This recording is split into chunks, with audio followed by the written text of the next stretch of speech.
Are there any constituency statements by honourable members? And I call the member for Curtin. Thank you, Deputy Speaker.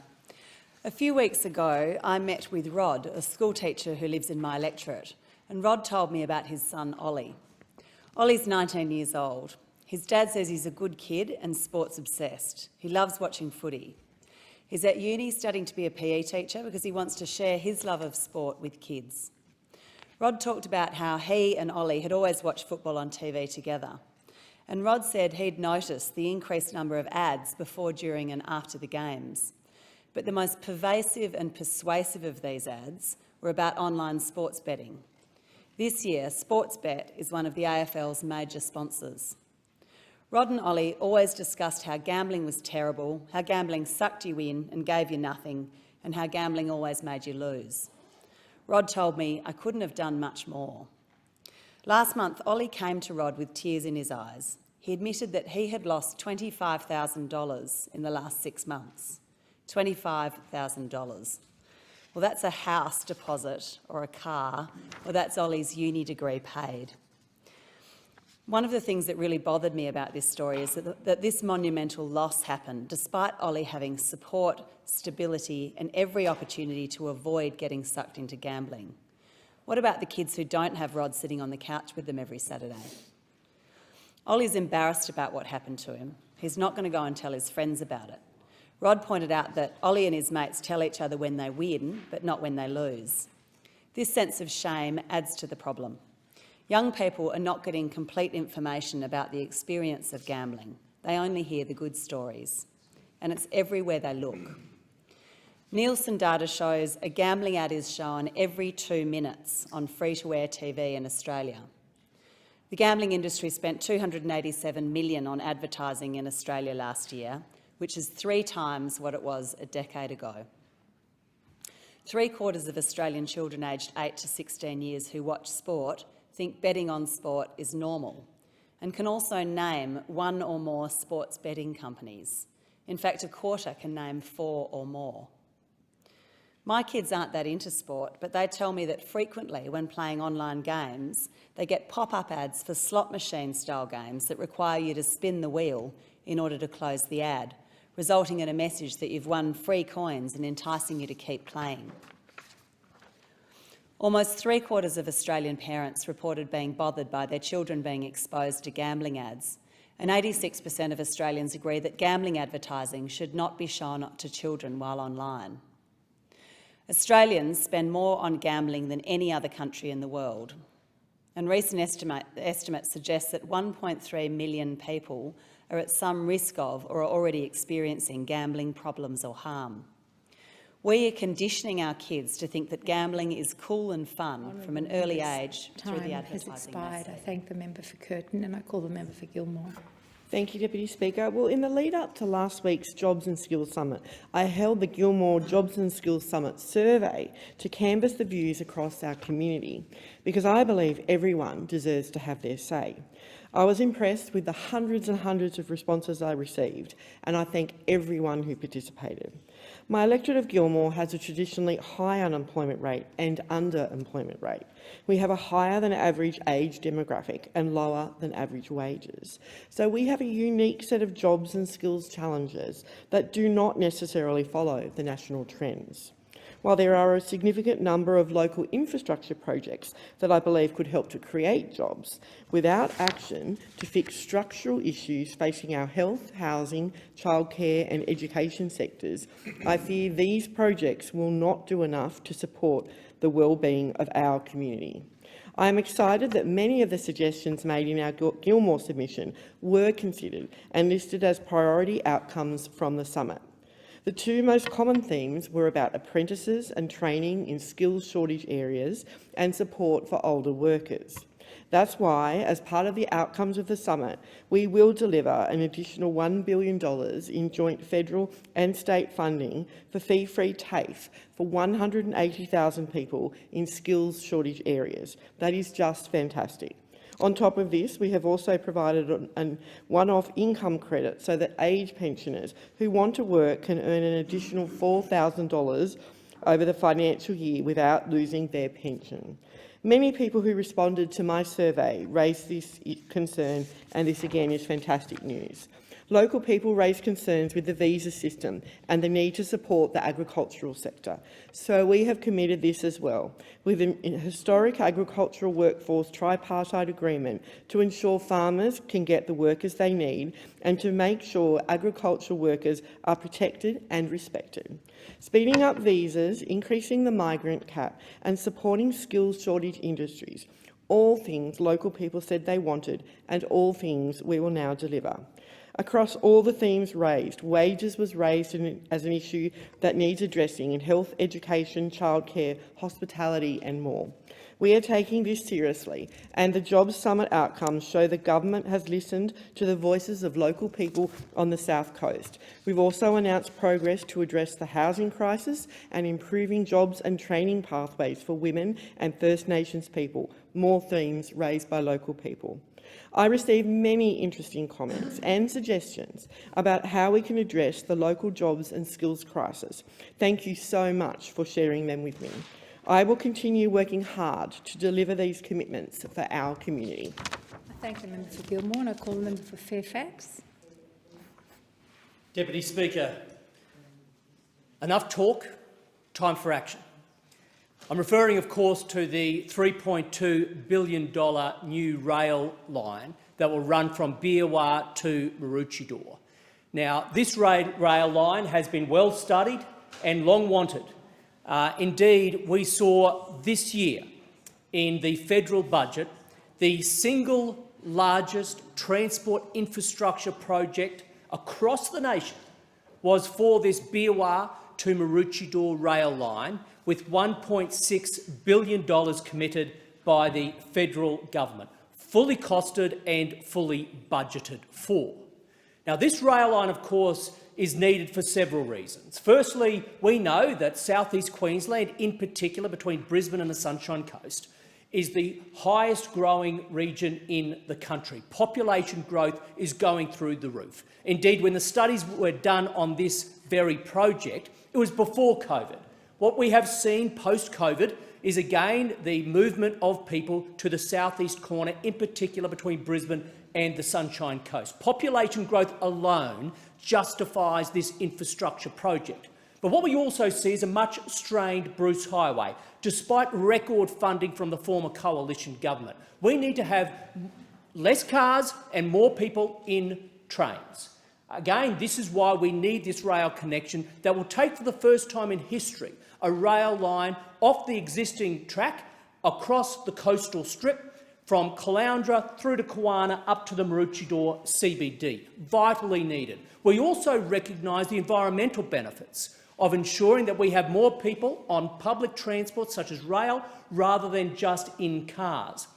We have the need for population planning. We need a population plan that has density around new railway stations. Again, a reason for this program. We also have the 2032 Olympic and Paralympic Games, where the world will be coming to the sunny coast. We need this rail line. The moment of truth, though, is coming. The moment of truth will be at the federal budget, whether or not the new government will honour its word, with the minister herself, before becoming a minister, saying about this very project there is no time to waste. No time to waste. Labor candidates on the Sunshine Coast before the federal election also said they support this project. What have we seen since the election, though? Nothing.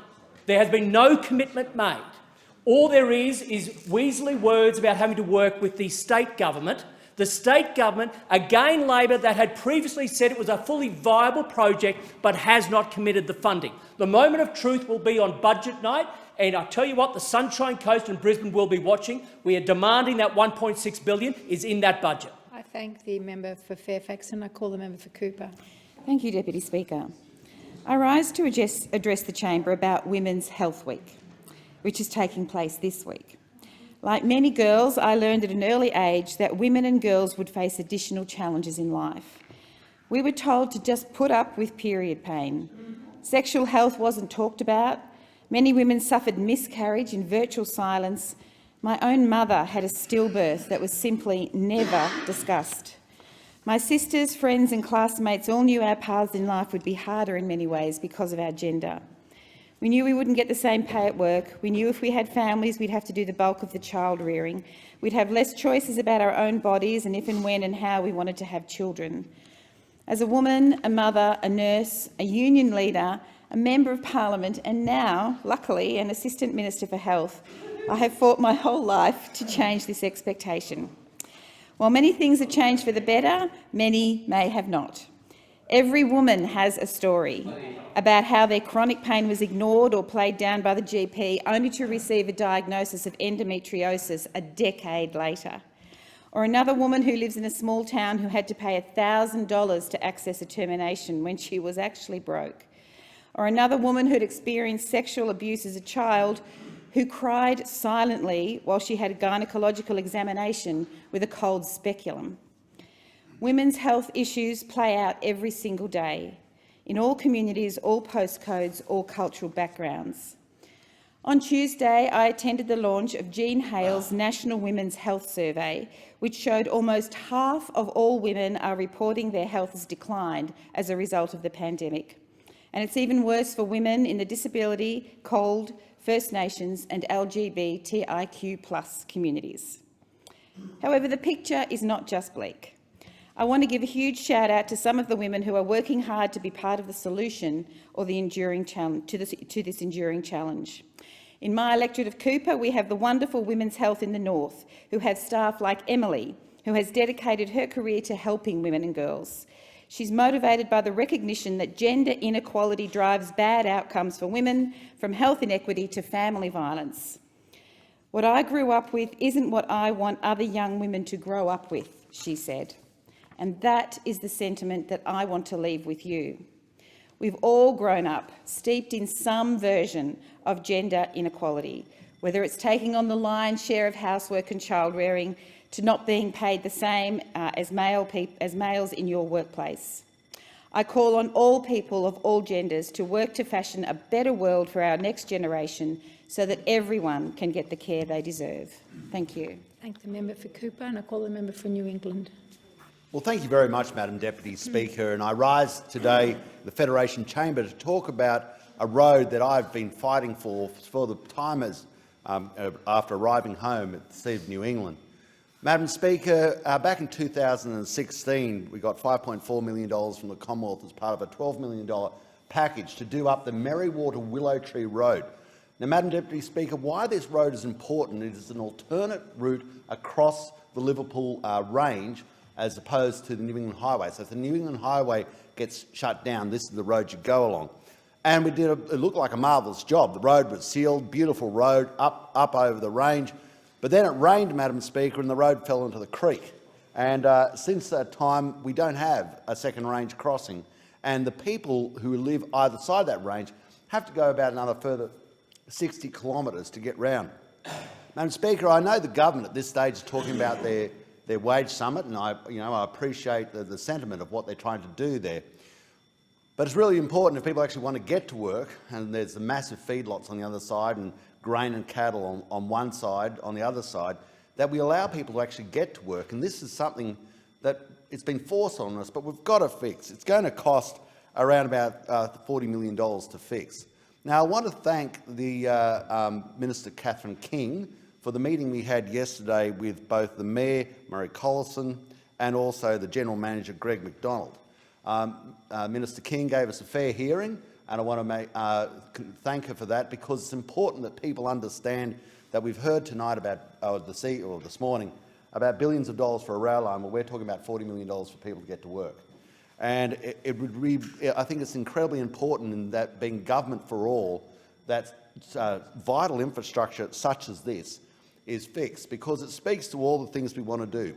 Madam Speaker, we know that roads build cities, cities don't build roads, and economies are built by the capacity for product to move from one area to another area. And this is vital infrastructure, not only for the New England, but also for the Hunter Valley. It is well known that it's the alternate route to get in one of the major federal highways to go north and south in our nation. Madam Speaker, I hope that it's within the government's remit that as we go to the budget, that we have the capacity for this piece of infrastructure in the whole scheme of things is not large, but in the realm of the Upper Hunter and the southern New England is absolutely vital that it is restored, and we get away from this perverseness of a brand new road that comes to an absolute dead end, and people at either side who can't go from one town to the other. I thank the member for New England, and I call the member for Robertson. Thank you, Madam Deputy Speaker. Since my election, I've been meeting with as many constituents and community groups as possible to ensure that I am across all the issues in my electorate. Through this process, I have met with some exceptional people and I have met with some exceptional groups doing some amazing work. Recently, I met with a group of passionate members of the Avoca Beach community to discuss their vision to establish a community garden at the beachside suburb.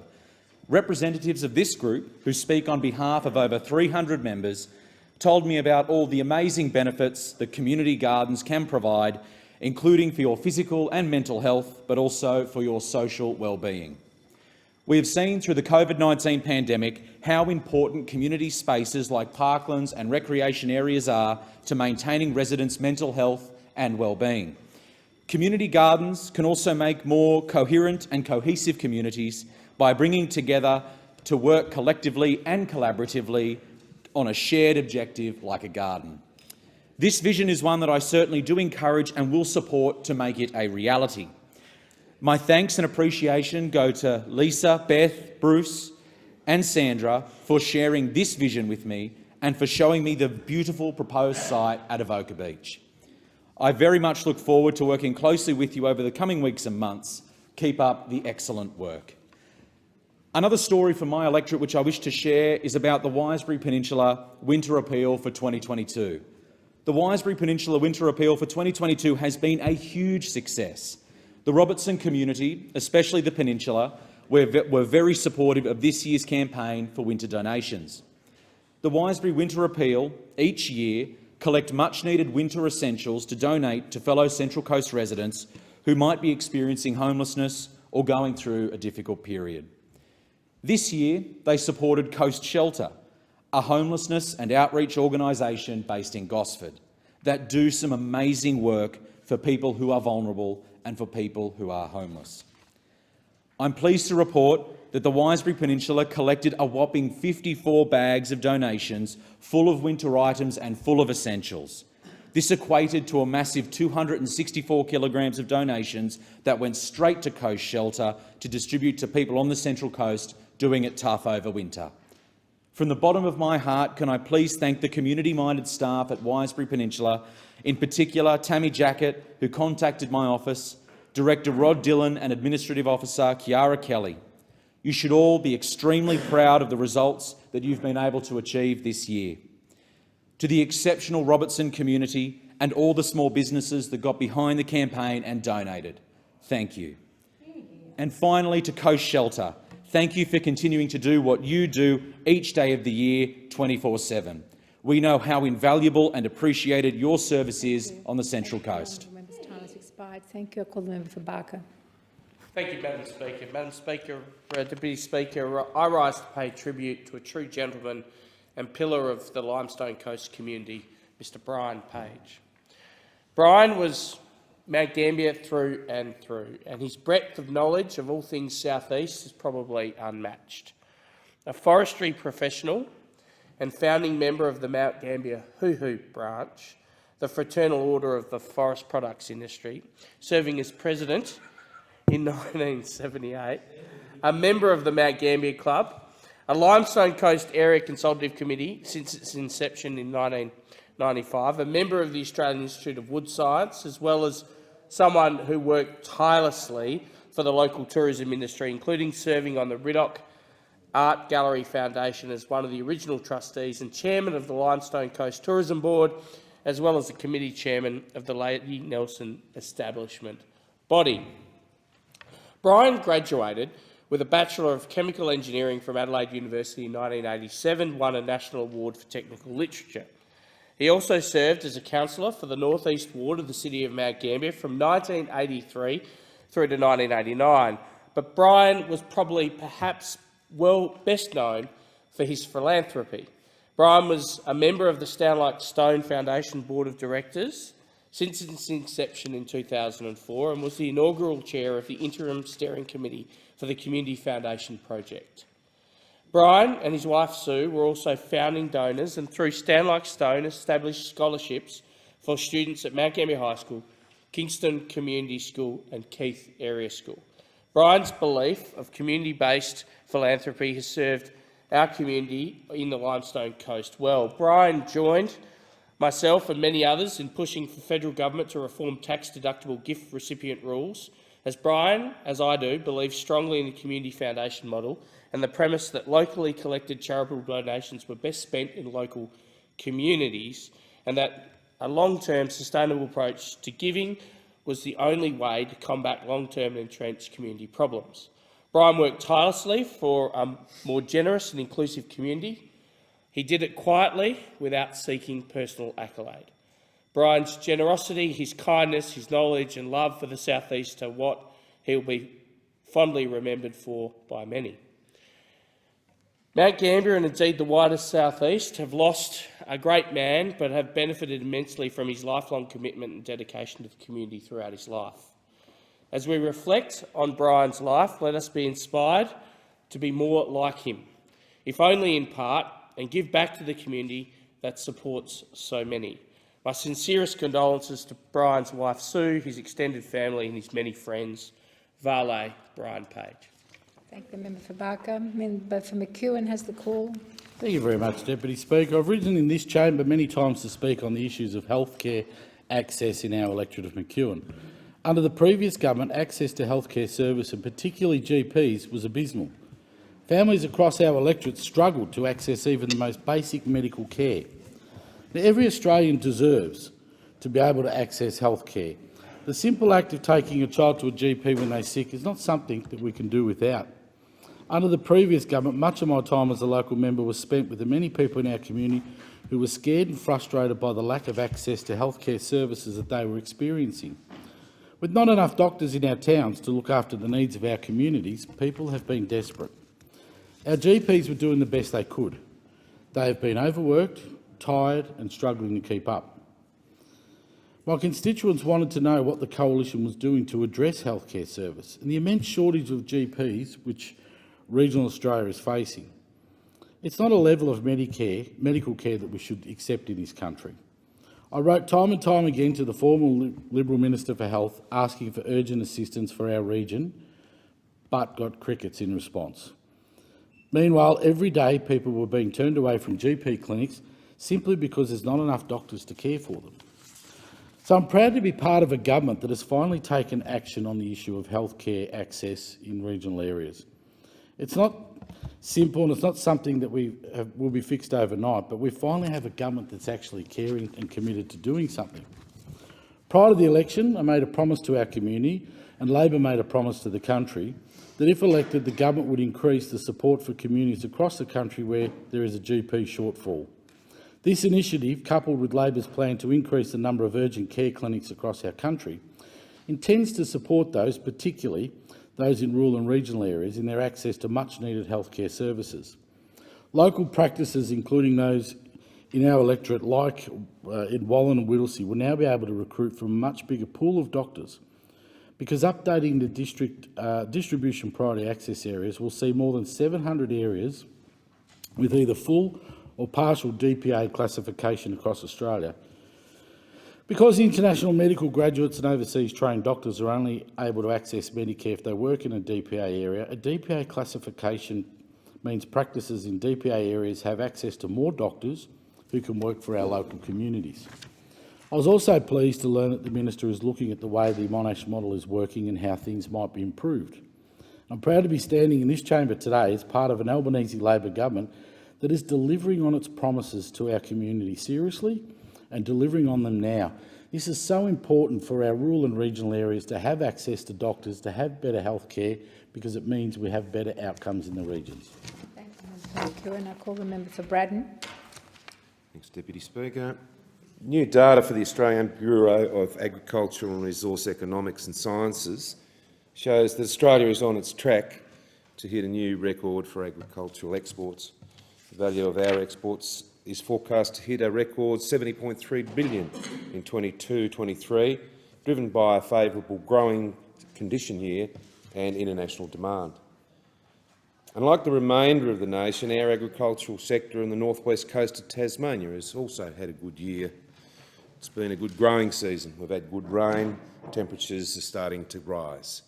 And favourable international commodity prices have allowed farmers to build and to reinvest back into their business model and their enterprises.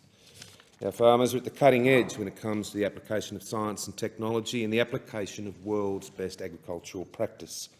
The introduction of this technology into the agricultural sector in Tasmania is second to none.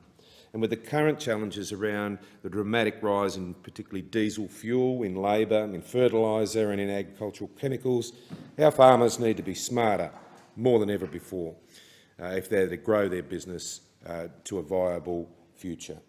Our farmers lead the way, not just in the state but nationally, and they are increasingly internationally renowned for producing some of the best produce anywhere in the world. Deputy Speaker, it's spring. And that means it's time for farmers and agribusiness to show off everything that is great about living on the land and the agricultural sector. The Agricultural Show and Field Day season kicked off a few weeks ago with Rural Youth's 4-day AgFest in Tasmania. For those that didn't get a chance to go to Tasmania and experience Australia's top agricultural field day, let me tell you, it was a cracker, with more than 50,000 visitors to the site. After a couple of years of challenges, the crowds were back in droves, and the city and the bush were brought together to celebrate and appreciate everything that our farmers do. They get an understanding that farmers make to their lives and making that better every day. And over the coming months, it'll be great to see more shows, more agricultural shows like the Burnie Show, the Circular Head Show, the King Island Show and the Wynyard Show back in action. I want to close with a shout out to our great volunteers who work tirelessly in order to bring these agricultural shows to our communities. It wouldn't have been an easy few years, and you could have thrown the towel in quite easily over the last couple of years, particularly as COVID implications pinched on your great shows. But you did whatever every good farmer does. When confronted with a problem, you just ploughed around it and you kept going. Your resilience is second to none, and I can't wait to catch up with you all at the upcoming Ag Show season as we showcase some of the bright future of our Tasmanian agricultural industry. Thank the member for Braddon, and I call the member for Dunkley. Thank you, Deputy Speaker. Everyone in my community knows that I am an unapologetic sports tragic and a huge advocate for the benefits and opportunities that being involved in sport on and off the field can bring all of us, but particularly young people. So one of the great pleasures of the privilege of being the member for Dunkley is being able to assist young people with local sporting champion grants. And last week I hosted a group of young sporting champions from across the electorate, different sports, different schools, to celebrate their sporting success. And they did themselves, their parents and their schools proud with the way they conducted themselves. There was one young woman who wasn't able to come, Isabella Lowe King, because she was competing. And she sent me an email after the event to tell me this. I've just returned from the AWF Youth and Under-23 Weightlifting Nationals in Perth, and so happy to let you know that I came first in my weight division, broke 4 Victorian records and also a personal best in the snatch and total categories. So it was a very successful event for me, clearly. She went on to say, I just wanted to thank you so much for the grant of $700 under the Local Sporting Champion program. The grant assisted with the costs in many ways and was very much appreciated. It was so great to have my family there to support me as well. Isabella sent me some photographs of her competing, and I find it extraordinary that such a small, compact young woman can lift such a huge weight. And I wanted to thank her for keeping me updated about her success, and also thank her for mentioning how great it was to have her family there, because the other thing that we know about sport for young people is that it is made so much easier for them if they do have family and friends to support them. And we also know the sacrifices that are made by parents and grandparents and carers to help the young people in their lives to be able to participate in their sport, to give them those opportunities to learn about community, responsibility, teamwork, to learn that they can be strong and tough and brave and graceful, that they can play baseball, do gymnastics, football, hockey, equestrian, whether they're a boy or a girl, and that they will have some great successes, they will have some not so great competitions, but what they will take out of their time in sport are lifelong friends, lifelong memories, and for many of them, opportunities professionally to work in an area that they love. So congratulations to all of the young people over the term of my time as your federal member for getting awards, and I look forward to many more presentation ceremonies in the future. Dunkley. In accordance with Standing Order 193, the time for members' constituency statements has concluded. Clerk. Government Business Order of the Day number 1, Treasury Laws Amendment Electric Car Discount Bill 2022, resumption of debate on the second reading and on the amendment moved by the member for Kennedy to the amendment moved by the member for Hume. The immediate question is that the amendment moved by the honourable member for Kennedy be disagreed to, and I call the member for Fowler. Thank you, Madam Deputy Speaker. I'll continue on from where I left off yesterday. If we are to convince normal, everyday Australian consumers to start making this switch, we also need to ensure HEVs are included in any subsidies. The government has clearly not considered how working-class Australians will benefit from their proposal. As with all things, major changes take time. I therefore propose that alongside the other vehicles included in this proposal, the Chamber support my amendment to include hybrid electric vehicles, HEVs. These vehicles are not perfect. However, they emit on average 64 grams of CO2 emissions per kilometre less than petrol vehicles and 76 grams less than diesel vehicles. More importantly, they are affordable. It is therefore key that these vehicles be included in this legislation.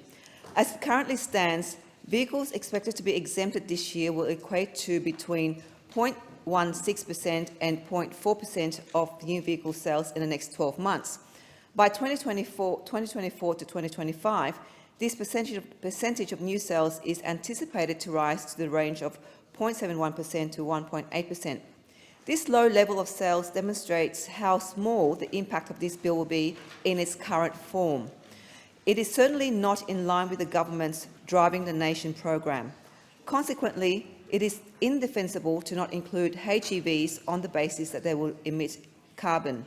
With these vehicles included, we will see a much smoother transition towards the uptake of EVs, participating in an eventual move to solely battery electric vehicles, BEVs, on the roads. Furthermore, has the government considered the grid infrastructure required to support an increase in the uptake of electric vehicles? It seems that the government is proposing to walk before it can run. It is currently estimated that it will be at least a decade before the electricity grid can accommodate an electric fleet. And in the short term, how is the government proposing to build the required number of charging stations? For those who travel long distances, do not have charging stations at their homes, or are not charging their car at home every night, publicly available charging stations are a necessity. Currently, there is a confusing and convoluted structure of investment that covers local, state and federal spending. Whilst the government proposes to invest $39.3 million for 117 fast charging stations, there is a lack of detail around the timeline of this rollout, and more importantly, whether it will match or preferably precede a greater uptake in EVs. The solution to this in short run is therefore hybrid vehicles, which have the capacity to drastically reduce emissions compared to the current levels and will not burden the grid or require charging stations. We need a transition period. And this amendment I'm putting forward will assist the transition period as well as making it available to many Australians. Additionally, if we are to ensure that no one is left behind in transitioning to a greener future, the Australian domestic industry, and particularly manufacturing, must be the springboard. It must be Australian business and Australian workers that facilitate the building of infrastructure and implementation of a renewable future. The government has committed to 604,000 jobs by 2030 as a result of transitioning to renewables. Only 54% of these jobs are meant to come directly from renewable industries. Consequently, the bulk of jobs will come from those workers who support our renewable capacity, the tradesmen, factory workers and manufacturers. In Fowler, for example, there are nearly 1,400 workers in the automotive industry. However, there is currently a real shortage of capacity and expertise in electrical component manufacturing. In its own Power Australian plan, the government asserts that thousands of jobs will be created for construction workers. With investment, surely the same could be true for our manufacturing industry, as people upskill to meet the increased demand for production of electric vehicles and other renewable products, especially in electorate like Fowler, where unemployment is nearly 3 times the national average. Furthermore, due to global supply chain shortages, the current wait time for an EV is roughly 12 months, but could extend up to 2 years. While it is good in principle to implement what the government has put forward, consumers won't reap the benefits of their EV for a long time to come. And while it may be cheaper to fuel these cars once they have been purchased, this approach still requires the initial capital to purchase the vehicle and the charging capacity for electric cars to ensure they run efficiently for business needs. I commend state governments who have committed to rolling out fast charging stations, with New South Wales planning to have 700 fast charging stations rolled out by 2027.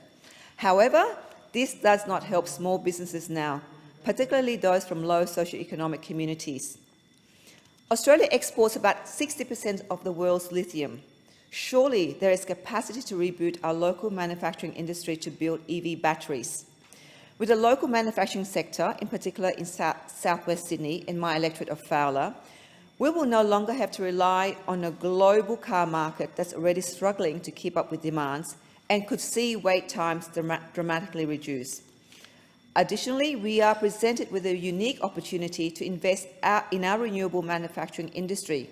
Countries such as China, with major automotive manufacturing industries, are having to use mandate-based systems that see the production of EVs incentivised, as it will take time for manufacturers to adjust. In Australia, we do not have this issue. If the government is serious about the uptake of EVs, investing in Australia's industry is an obvious and important policy. If the government seeks a truly sustainable future, thinking must extend beyond the top end, beyond the consumers of the final product. For real and effective affordability and sustainability, we need Australian manufacturing by Australian majority-owned companies. Initially, this may be focused on car manufacturing, but can eventually be extended to buses and heavy vehicles as we build the capacity to manufacture these and their component on shores. I therefore ask the government to consider requiring all government-purchased vehicles at local, state and federal level be zero or low emissions vehicles manufactured in Australia using Australian-made components parts by 2035. Further to this point, the government must also facilitate the purchase of all new commercial and government buses in metropolitan areas to be electric buses manufactured again in Australia, as proposed by my colleague, the member for Kennedy. What we're seeing in the government's proposal is the minimum, the absolute minimum from this government in incentivising the uptake of electric vehicles. And if they're truly planning to increase the number of EVs on the road, they have certainly not proposed how they plan to support such an uptake, a plan that should include the consideration for investing in our domestic manufacturing. I therefore implore the Chamber to hold this government accountable for considering all Australians in their transition to renewables, not just those who can afford it, and support my amendment for the bill to include hybrid electric vehicles. I thank the member. The question is that the amendment moved by the honourable member for Kennedy be disagreed to. And I call the member for Newcastle. Thank you, Deputy Speaker, and I certainly did not want to allow this historic opportunity to go by without making a contribution to the debate on the Treasury Laws Amendment Electric Car Discount Bill of 2022. It is an exciting time for the Australian people and certainly for this parliament.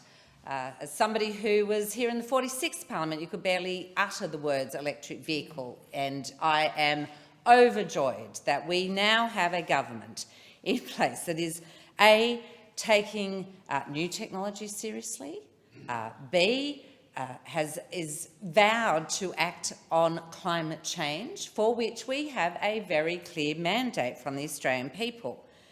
It was indeed, I'm the Minister for Climate Change and Energy when he introduced these bills, filled my heart with joy. But not just my heart, the people of Newcastle have long called for measures like this to be introduced, because it is an unmistakable signal to the Australian industry, but also to the Australian people, that we've got a government in charge that understands not just the human and social imperative to act on climate change, but the economic imperative to do so as well. We understand the economics of clean, cheap, reliable energy, and we recognise that generational imperative to act now. And so it is incredibly important that this parliament gets to work. This bill was introduced back in July, one of the first bills from the new Labor government, which indicates the seriousness with which we take this issue. The communities that I represent, and indeed that the communities represented by all Labor members, understand clearly. Our communities have rejected the fear campaigns of the past now. I live in a city that is massively, all of our industries are very carbon intensive. I am home to the world's largest port to export coal. But my community knows full well the economics of energy. We've been doing it for more than 100 years. We intend to be doing it for the next 100 years. There'll be different forms of energy, however. And we will play a lead role in transitioning this country and in meeting our international obligations. It's communities like mine that have a lot of skin in the game that are going to lead this discussion in Australia, and it's governments like the Albanese Labor government that is going to provide the leadership to make these social and economic changes that are good for the planet, good for our people and good for the future. We know that Australian businesses and industry are desperate for some very clear indications and guidance now around what the risks of inaction on climate change are now. They're acutely aware of the risks. What they want is strong leadership and guidance about the pathways ahead so everyone can get on with it. Indeed, communities, I would argue to this parliament, communities like mine have been way ahead of this parliament. Now they feel like they've got a government that's finally pulled its head out of the sand and is going to provide the kind of leadership that is required to ensure that people living in Newcastle and the Hunter aren't left behind. We are about grabbing every opportunity available and leaving no one behind. And that's what legislation like the bill before us now are going to present, some new opportunities. This is one of those grabbing of new opportunities that we can grab with both hands, or you can do what so many members of the opposition do and turn their back, don't enter the debate, ignore, don't show up. Well, we're not about to do that. We understand the imperative to be a responsible government in 2022.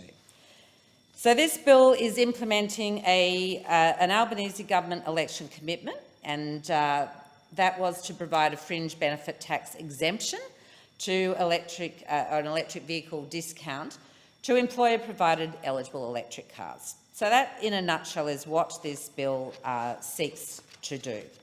The government is absolutely committed to reducing transport emissions. one of the big emission components that we do absolutely have to reduce. And we are making electric vehicles more affordable so that families and businesses who want them can do so. So many people are coming to my electorate office and saying, so when's this going to happen? When can we start buying our electric vehicles? They're desperate to get in on this game, and good on them. Those that are in a position to do so want to do their part. They need some help to make these electric cars more affordable, and so this bill, these measures will deliver on that. It's, as I said, it's a bill that not only makes electric vehicles more affordable for families, but it also is going to contribute to our climate change targets.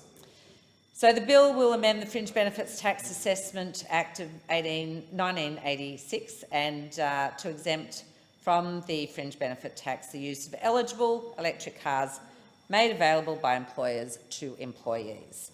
And this fringe benefit tax exemption will apply to battery electric cars, hydrogen fuel cell electric cars and plug-in hybrid electric cars.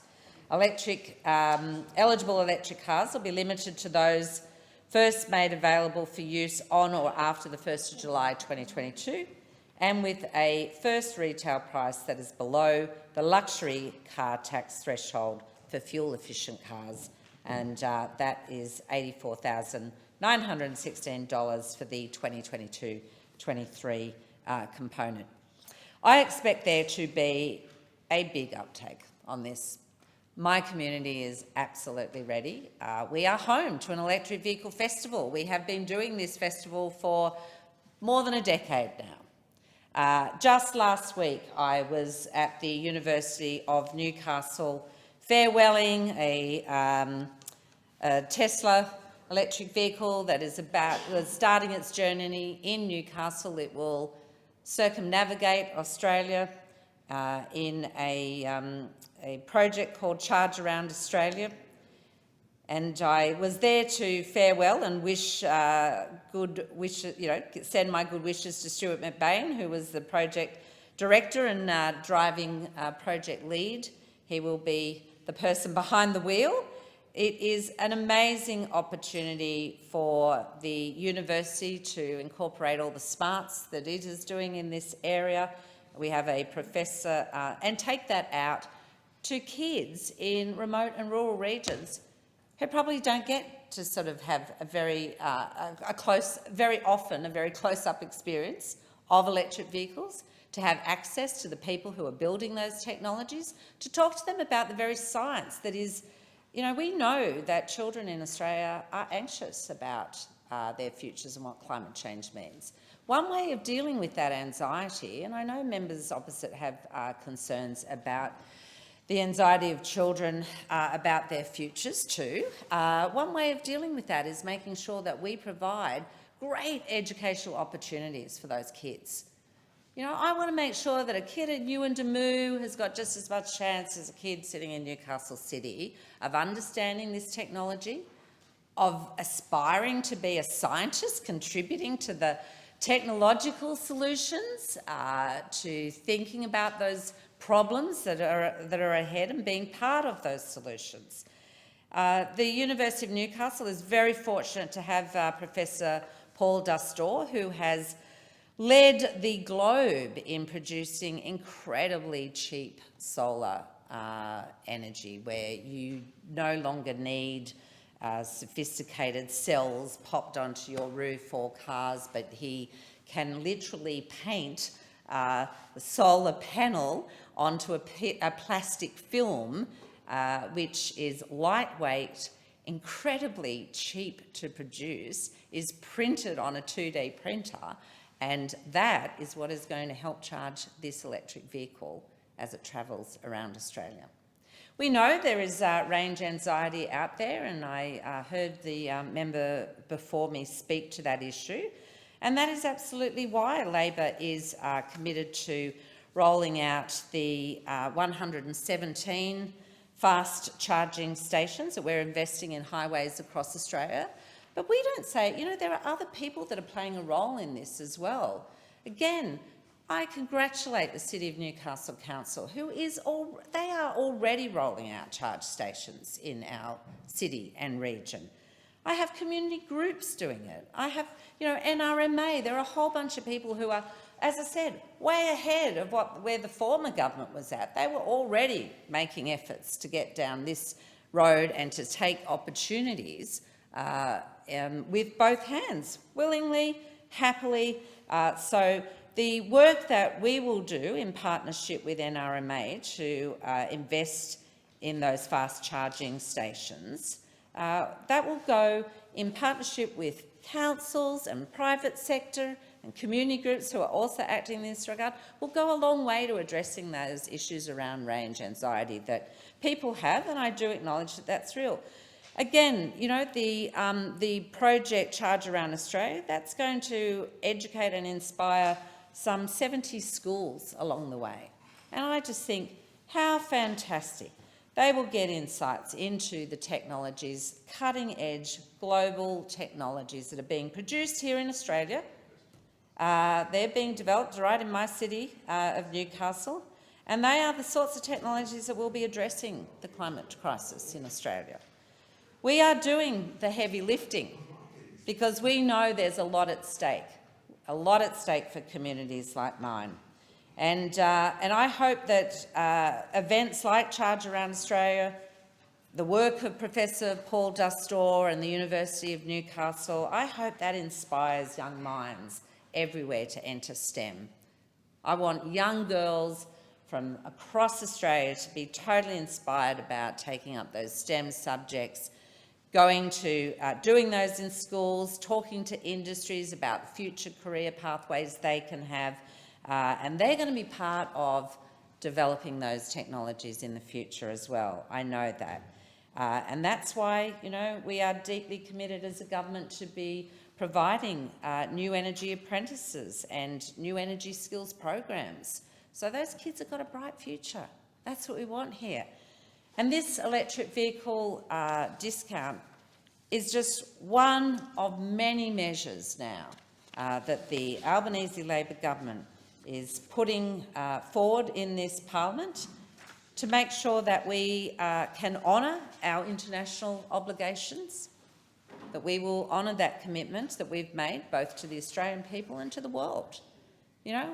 We are serious partners in this endeavour now, and amending fringe benefits tax to make sure that there are more affordable electric vehicles out there for families, for eligible employees, is a great first step. It's one of many, many steps that we will be taking.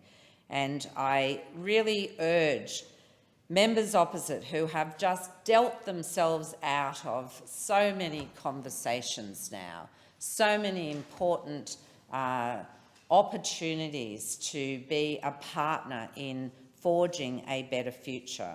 I really hope that there is some thought given to a better strategy in Parliament as to, instead of putting your head in the sand and pretending these things aren't happening, to work with government to ensure that we are offering the very, very best pathways forward. I think it has to be acknowledged that this was a very clear commitment from the Albanese Labor government during the election. We have a mandate, absolutely, to implement this. There would be an outcry amongst, and justifiably so, an outcry amongst the Australian people if this bill were not to pass through this parliament in both houses.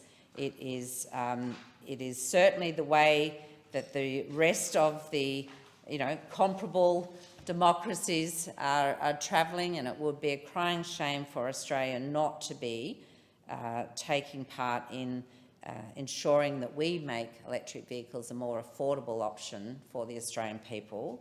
We don't wish to become the dumping ground of all the vehicles that no one else in the world can sell.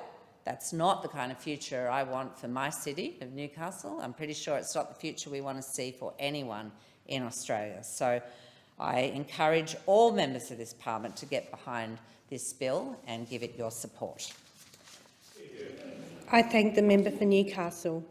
The question is that the amendment moved by the honourable member for Kennedy be disagreed to, and I call the member for New England. Well, thank you very much, Madam Deputy Speaker. And might I start by saying that if you live in Yuendamu, the last vehicle you would ever buy would be an electric vehicle, because you don't have the capacity to charge in a way to give you the range. I didn't interrupt you, and you should be polite. So there is a range of issues that are here. First of all, the market has been very aware of electric vehicles for a long period of time. In fact, a lot of the research for electric vehicles and batteries is done by 3ME in Armidale, which is then constructed from a chassis that's imported from Brazil in Newcastle. Well, they're not constructed, they're just assembled in Newcastle. And the place they use those electric vehicles is down the coal mines that the Labor Party is intent on closing down. But we also had electric technology in forklifts. We have electric technology in its minor form in your scooters, in golf buggies. The market is very aware of this technology. It is not new. But the reason it hasn't taken off, Madam Deputy Speaker, is not appropriate to so many areas. That's why it hasn't. People aren't dumb. If they can make money, they'll go out and make money. They don't need any inspiration to make a buck. And when we talk about the dumping ground, where do you think the dumping ground of electric vehicles is going to be? Because we don't make them in Australia. The dumping ground for electric vehicles will be Australia. Now, there's a range of reasons, and I have to make the chamber aware of this. The first one is range. A Tesla is about 470 kilometres. Okay, there's nothing wrong with that. It's just it's way beyond the price range of people who live in the weatherboard iron to buy. And the other thing is, when you don't have electric fast charging stations, and even this with 117, that Australia's a big place, the size of Western Europe. That means it takes about 27 hours to charge one from a house supply. Now, people don't. What happens if you need to get to the hospital? What happens if a kid gets an asthma attack? And the other things, of course, Madam Deputy Speaker, is people in poor areas don't have the money to buy new cars. If I go to the areas around me and the hills around where I live, which I must admit, I'm very humbled, some of those booths, over 90% of the vote I get. Now, I will not find a new car in that village. I will not find a new car in many of the areas. And I'm proud of my people. It's just they don't have the money to buy them.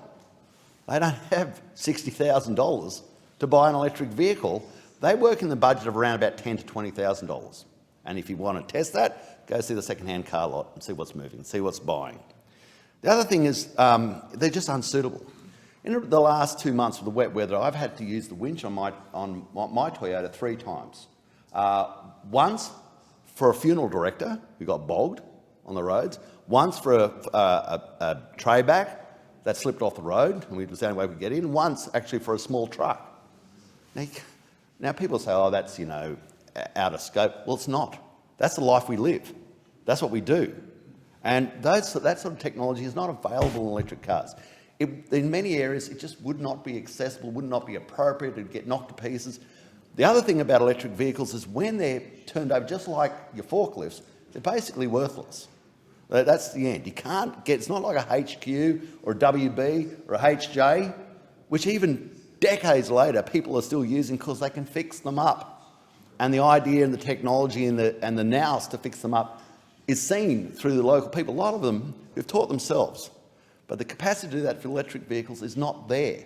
So we're enforcing on poor people literally another caveat, another cost, and we're saying to them, for a policy which, let's be frank, in the whole is a policy for white, urban, upper class, small upper class areas in cities, where it's an appropriate car because there's small distances, ample capacity to recharge, but that is not the case in regional areas. If you go to Yuendamu, you're not going to be using an electric vehicle. And that Tesla, and I've been reading about it, that's going to circumnavigate Australia, it's not going to Cape York.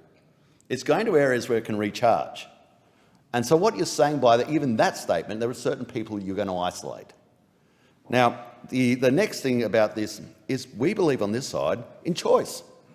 If you want to buy an electric vehicle, knock yourself out, buy it. And if you don't want to buy it, then why is the government subsidising the actual people who could afford it the most?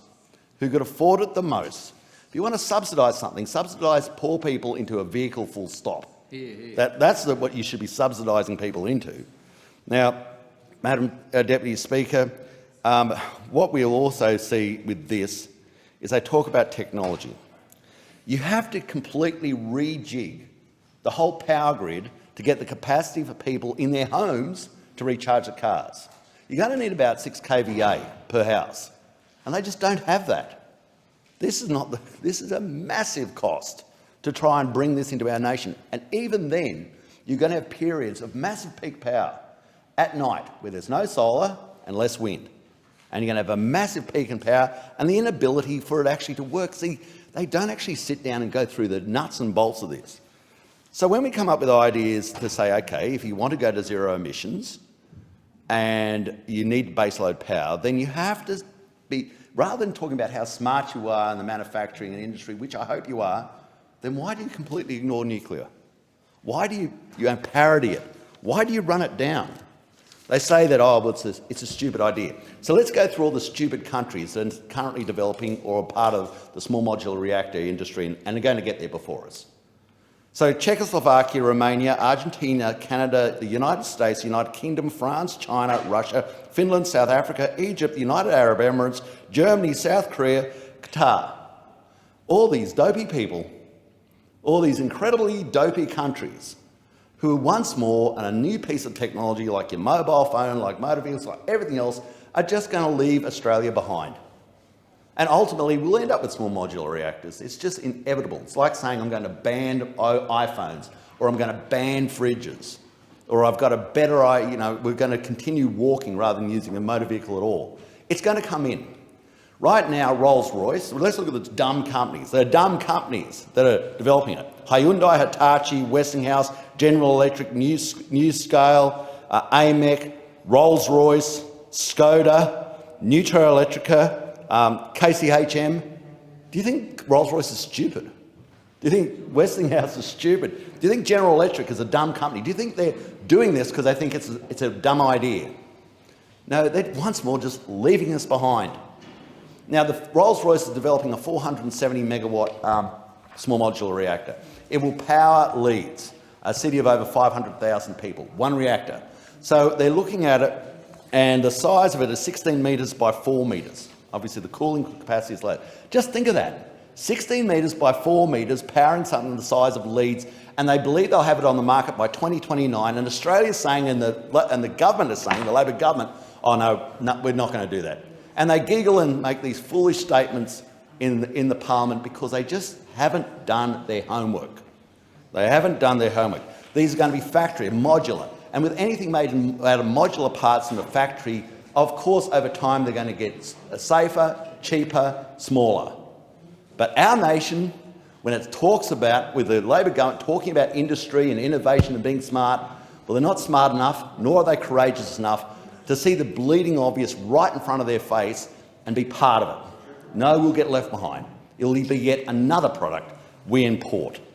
And then we had other statements. We had, for instance, the Prime Minister making a statement, you wouldn't bring a rock of uranium in here, please don't do that. All that is spelled out just how ignorant he is of it. Uranium-235 is about 0.7 of 1% radioactivity, 235.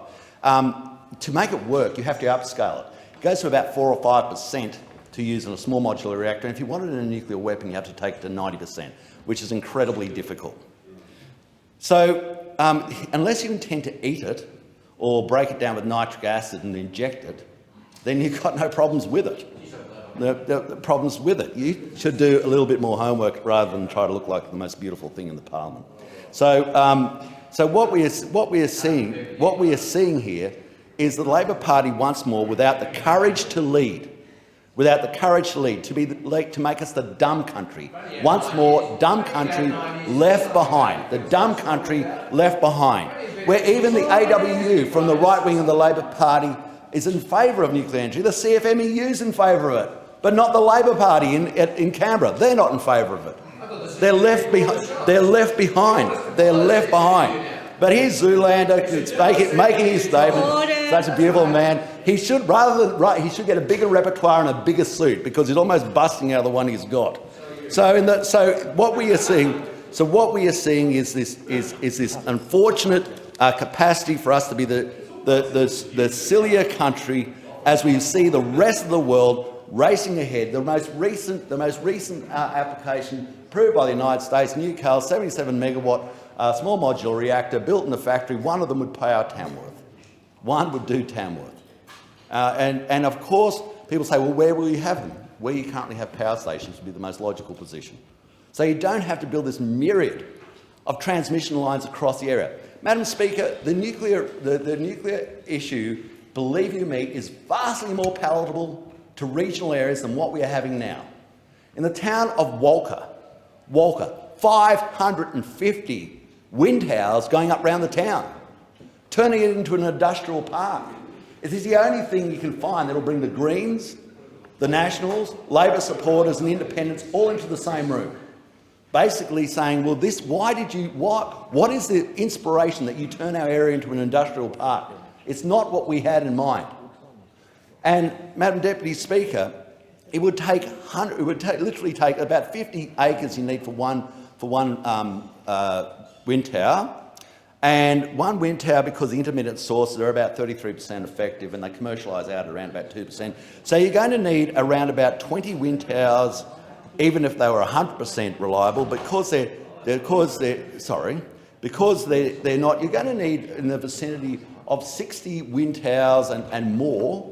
In fact, in some instances, some reports, they talk about hundreds, to take the place of one small modular reactor. So the NuScale reactor is 20 metres high, 2.7 metres wide. The Rolls-Royce one is 16 metres high, 4.5 metres wide. They come in on the back of a truck. And when they're removed on the back of a truck.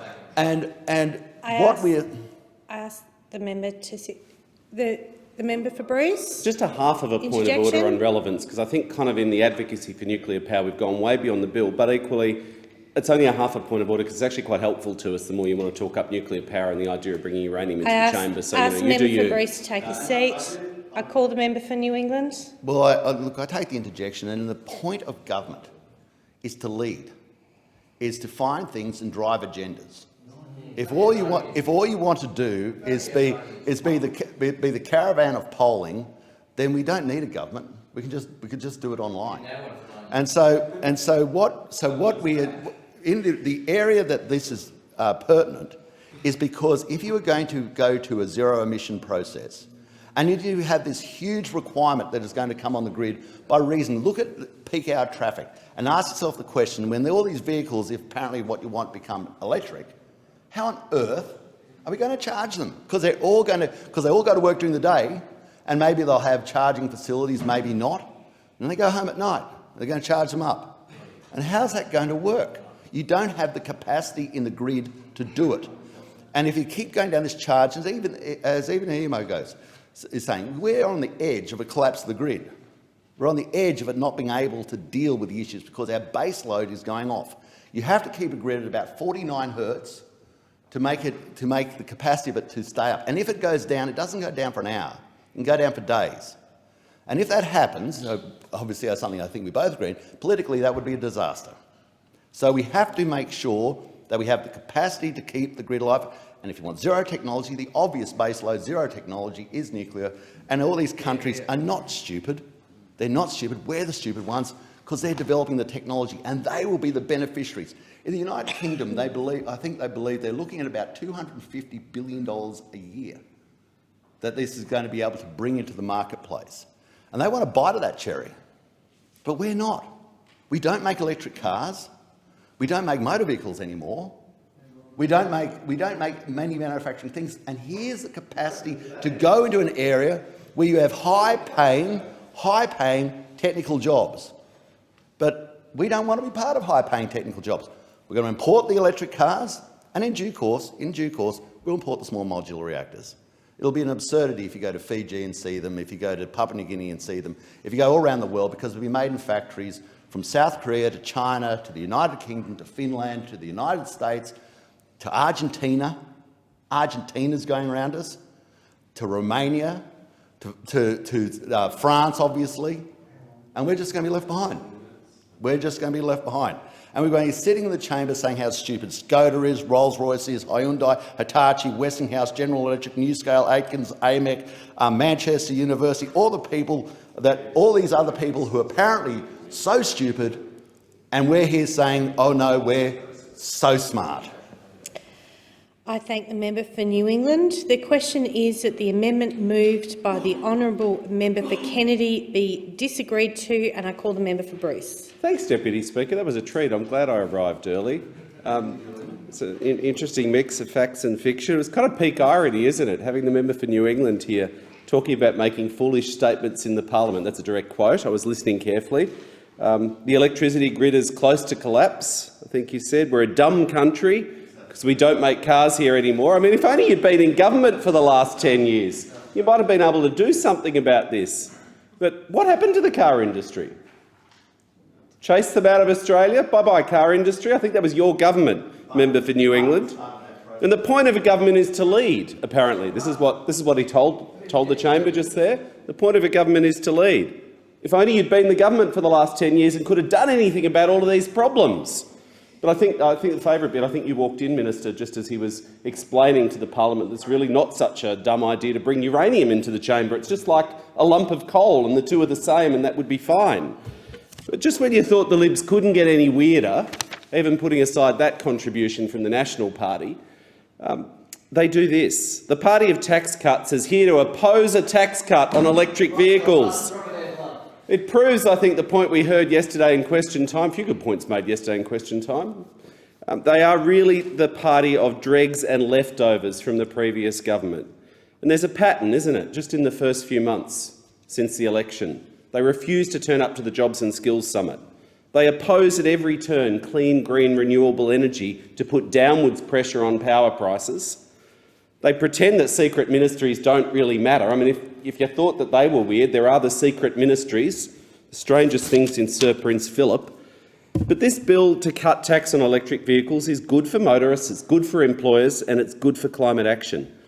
The FBT exemption will apply to battery electric cars, hydrogen fuel cells, plug-in hybrids, and savings of up to $9,000 a year. I think $4,700 if you're buying it as an individual with salary sacrifice or novated leases. And I actually had correspondence about this bill. It was one of the first things in the first sitting week of Parliament. I had Burren Motors locally email me and saying, is this election promise going to happen? When are you going to do it? And I said, well, I've got a good answer for you. We're introducing a bill into the Parliament today. And they said, is it going to pass the Parliament? And I made a mistake. I said to them, well, I'm sure it'll pass the Parliament, because I couldn't imagine a world where the opposition, the party of tax cuts, were going to oppose a tax cut on electric vehicles. But I'm going to have to contact Burren Motors. I visited them a couple of weeks ago to actually have a chat to understand. They got out the schedules, they explained how the novated leases work, they showed me the flow-through calculations, and actually the calculations they had were more optimistic than yours. They said it's going to incentivise employers and consumers to choose electric vehicles. So I apologise publicly for misadvising them, thinking that the opposition might support a tax cut on electric vehicles. But for the last decade, we've had this failing Liberal government actively working to hold Australia back, to stop us embracing the future, running these disingenuous fear campaigns while the rest of the world races ahead. Electric vehicles, according to the former Prime Minister, were going to end the weekend. No one would be able to tow a trailer. And I learnt something again from you, Minister, yesterday in question time, the Deputy Leader of the Liberals, who told the world, told Australians on radio very firmly that there was no firm in the world that manufactures electric utes. Well, that's not true, isn't it? I think, to quote you, there's just a few small boutique firms, weren't they? Small boutique firms of Mitsubishi, Ford and General Motors. Startups, that's right. Anyway, I'm sure she'll walk in and correct herself. But Australians understand far more than the opposition. They understand that electric vehicles are the way forward. But let's be frank, a couple of comments. Australia is currently the dumping ground, disgracefully, for the world's most polluting cars. The multinational car manufacturers, as the member for New England had reminded us, we don't make cars here anymore because the former government chased them away, but the multinational car manufacturers dump their most polluting vehicles in Australia. And that's because we're the only country in the OECD that has no fuel efficiency standards and none under production. Indeed, there's one country, I think, the developed country, which is Russia, that does have that also has no fuel efficiency standards, but they got kicked out of the OECD. So it's such an illustrious company that we're in. But we are the dumping ground, and too many Australians who are trying to buy an electric vehicle quickly at the moment can't get one quickly. There's not enough supply. We've been left behind because of this low intake, because there's no incentive for the manufacturers to send their cars to Australia. Why would they?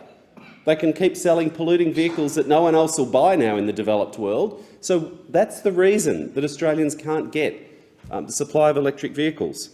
Frankly, we're a pimple on the backside of the global car market, and there's no proper incentives for them to increase the supply, because we're a small market, we're a right-hand drive market, and as I said, we have the worst vehicle emission standards in the developed world. So just keep on sending them along. It is an illustrious company, isn't it? I think that was possibly your finest moment in question time. Net zero, thank you, Minister. But the hard reality is we are largely irrelevant to the major car manufacturers, especially at the moment with the global supply chain difficulties, which affect everyone, but then compounded by the lack of efficient fuel efficiency standards and our terrible policy settings. Now, the manufacturers won't say it like that. They're very polite people.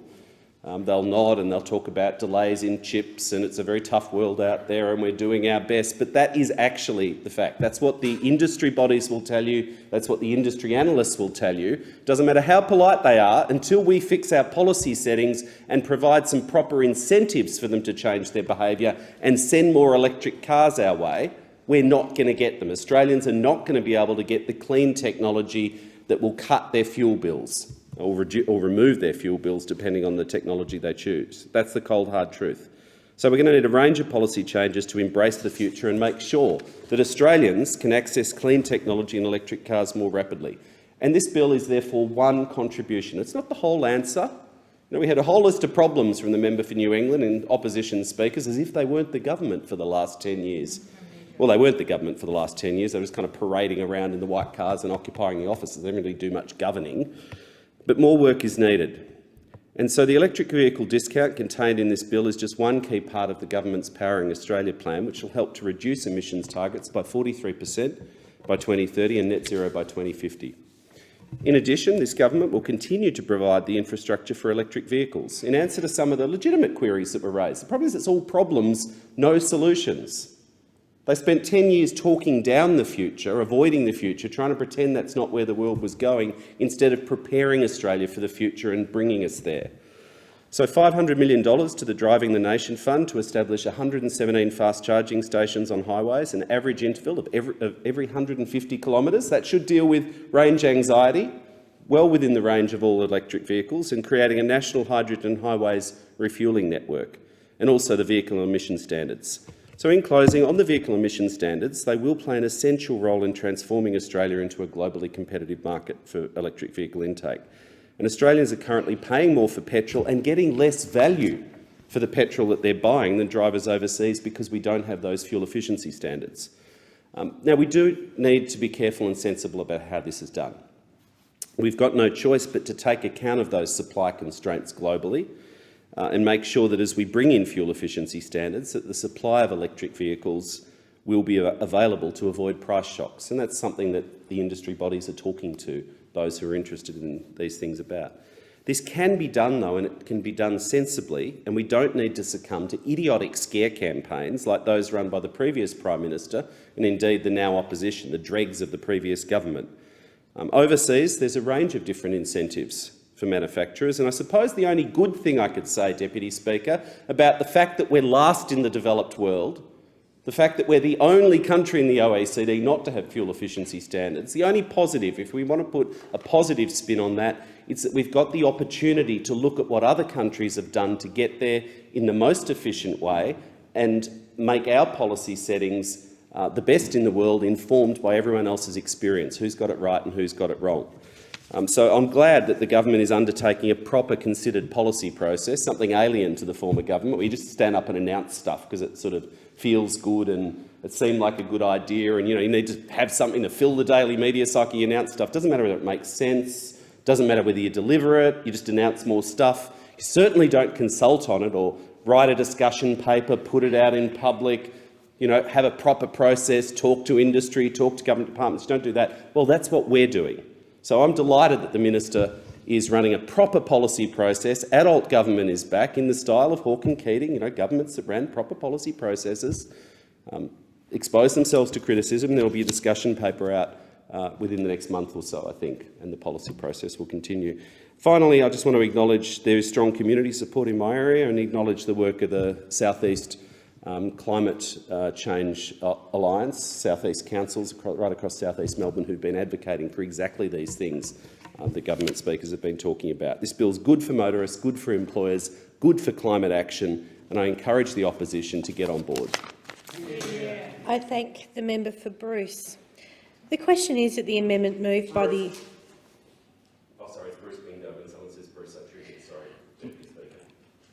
The question is that the amendment moved by the honourable member for Kennedy be disagreed to, and I call the member for Ford. Well, thank you, Madam Deputy Speaker. And much as I like and admire my colleague, the member for Bruce, and there's much in his contribution which he would be unsurprised to hear, Madam Deputy Speaker, that I would disagree with. And one of the things I find interesting in this whole debate is the lack of willingness to dig down into the detail of how we actually get to this point. Now, I'll make the observation at the outset, Madam Deputy Speaker, that I have no issue with electric vehicles. As the member for New England said in his contribution, if you want to go and buy an electric vehicle, knock yourself out and go and buy one. But I have many, many people in my electorate of Ford who would not even think about buying an electric vehicle because they cannot afford it. They work in jobs where salary sacrificing and even discussion of fringe benefits is not an option. They wouldn't know what a novated lease is. They wouldn't know what a salary packaging plan is because they just do not work in industries or in jobs that those opportunities are afforded. So how are they going to benefit from this particular policy? They are not. They are not going to benefit. And the worst thing is, Madam Deputy Speaker, if we continue to go down this road and we continue over time to increasingly restrict access to internal combustion engine powered vehicles, and even second-hand models of those vehicles as a consequence become more expensive. For those people on low to moderate incomes in my electorate, their cost of living is not going to go down, it is going to go up, because they have to pay more for those vehicles that they can afford to buy, or struggle now increasingly to buy. And increasingly, I would argue, that they're going to pay more for petrol and fuel for their vehicles. These people will not benefit from this policy, and yet at the end of September, this government is not going to continue the fuel excise discount that we instituted when we were last in government. So these people in my electorate on low to moderate incomes are going to pay double. They're not going to benefit from this policy, and they're going to pay high fuel prices from the end of September. So is it any wonder, Madam Deputy Speaker, that we on this side of the House stand here and argue the merits of this policy? Because it's our responsibility to argue the merits of this policy when people in our electorates like mine and many others that my colleagues and I represent across this country, are going to pay the price for this policy. Now, I would also go further, Madam Deputy Speaker, and touch on maybe some more of the some other claims that were made by the member for Bruce in relation to pollution and the impacts of internal combustion engine vehicles. Well, can I say, Madam Deputy Speaker, I've been around long enough to see the massive improvements we've made in the last 30 or 40 years in the level of pollution that comes out of our vehicle fleet, whether it's our cars, whether it's our trucks. And I can remember many an occasion driving from Beenleigh into Brisbane, and you couldn't see the skyscrapers in the city of Brisbane because of the smog, because of the pollution. I can't remember, Madam Deputy Speaker, when we last had a smog day in Brisbane because of pollution from motor vehicle exhausts. For that matter, I can't remember that for Sydney or Melbourne either. Do we still have days with smog from bushfires and fog and other things? Yes, we do. But the incidence of those events as a direct result of vehicular pollution today are extraordinarily rare. And that to me shows that we as a nation over the past 30, 40 years have done an extraordinary job in improving the air quality and emission standards from our vehicles. The other thing that I find interesting in this debate about providing subsidies to electric vehicles, and we seem to have gone into an age of subsidy for a whole range of things. But as I look back through history, because history is a wonderful teacher about what we can do better or do differently, I question the need to subsidise electric vehicles because we never subsidised the Model T Ford. Well, I'll take the introduction from the Treasurer as my neighbour. Well, it is a subsidy because it's a tax cut that's not being applied more broadly, right? We didn't subsidise the iPhone. We didn't subsidise computers. We didn't provide tax cuts on those if the Treasurer wants to go down that road. It is, I find, increasingly strange why we have to continue to provide these subsidies or tax cuts, as the Treasurer wants to put it, for new technology when historically we've never had to do that. The market will take care of these things themselves as people take the opportunity, right? And that's why we don't need to take this step. And as I said in my earlier remarks before the Treasurer got here, and he has many people in his electorate in the same socio-economic situation as mine, they will not benefit from this because they do not work in jobs where they get fringe benefits tax or salary sacrifice arrangements. And at the same time, their fuel costs are going to go up from the end of September, and the Treasurer has had nothing to say about that whatsoever. To the tradespeople across my electorate and those who are self-employed who will not get the benefit from this, I'd like to know how that's going to benefit from them. In addition, Madam Deputy Speaker, what is also not spoken about is the impact of this on the electricity network and the capacity for the network to accommodate the increased usage that a greater take-up of electric vehicles will cause. Now, the government has said they're going to invest in the electricity network, but all of that investment comes at a cost. It's a regulated asset, which means a regulated return to those investors, which all reflects in your electricity bills. So we might have a saving on one hand of $5,000 through a reduction in fringe benefits tax, but what are we going to pay in increased electricity bills as a result of this additional investment and the regulated return that will require on those investments? Madam Deputy Speaker, as I look at this bill and all of the actions that those opposite are taking, where they're proposing to actually reduce the cost of living for everyday Australians, I fail to see how that's actually going to be achieved. And as I go through their policies, they're going to increase the cost of living, not reduce the cost of living. I thank the member for Ford. The question is that the amendment moved by the honourable member for Kennedy be disagreed to, and I call the member for Solomon. Thanks, Deputy Speaker, and I'll keep my contribution short to allow the Treasurer to make some closing remarks, but I did want to follow up on an opinion piece I wrote with the NT News recently talking about fuel gouging in the Northern Territory and introducing our electric car discount, which will remove import duties on electric and low-emission cars, and is just one part of our plan to reduce emissions and cut power bills by investing in renewables.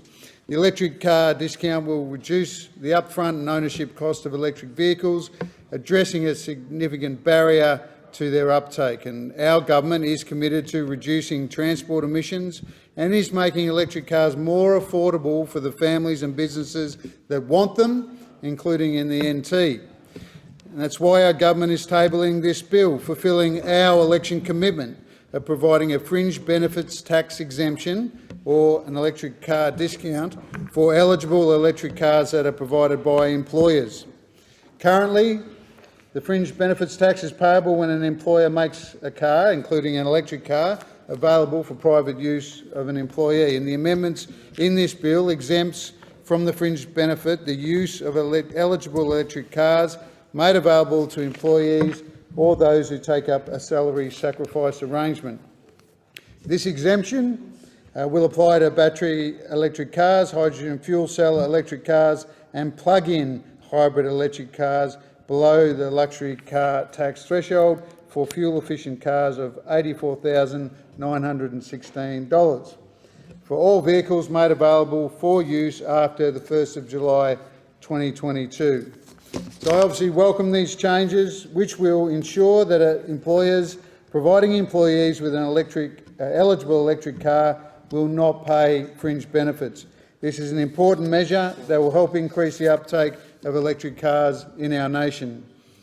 Now, Deputy Speaker, these policies are urgent, not only because they are fair to future generations whose lives will be severely impacted by how we respond to climate change in coming years, they are also urgent policies that will help Australians who are facing such strong cost of living pressures at the cash register in their bills.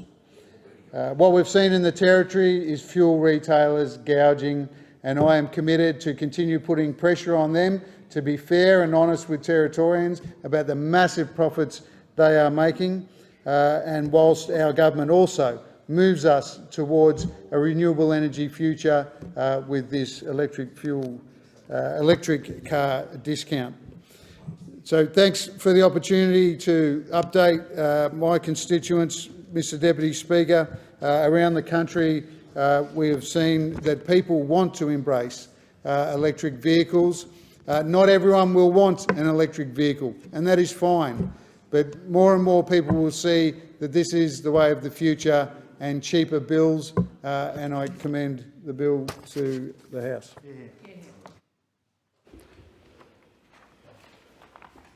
The question is that the amendment moved by the honourable member for Kennedy be disagreed to, and I give the call to the Treasurer.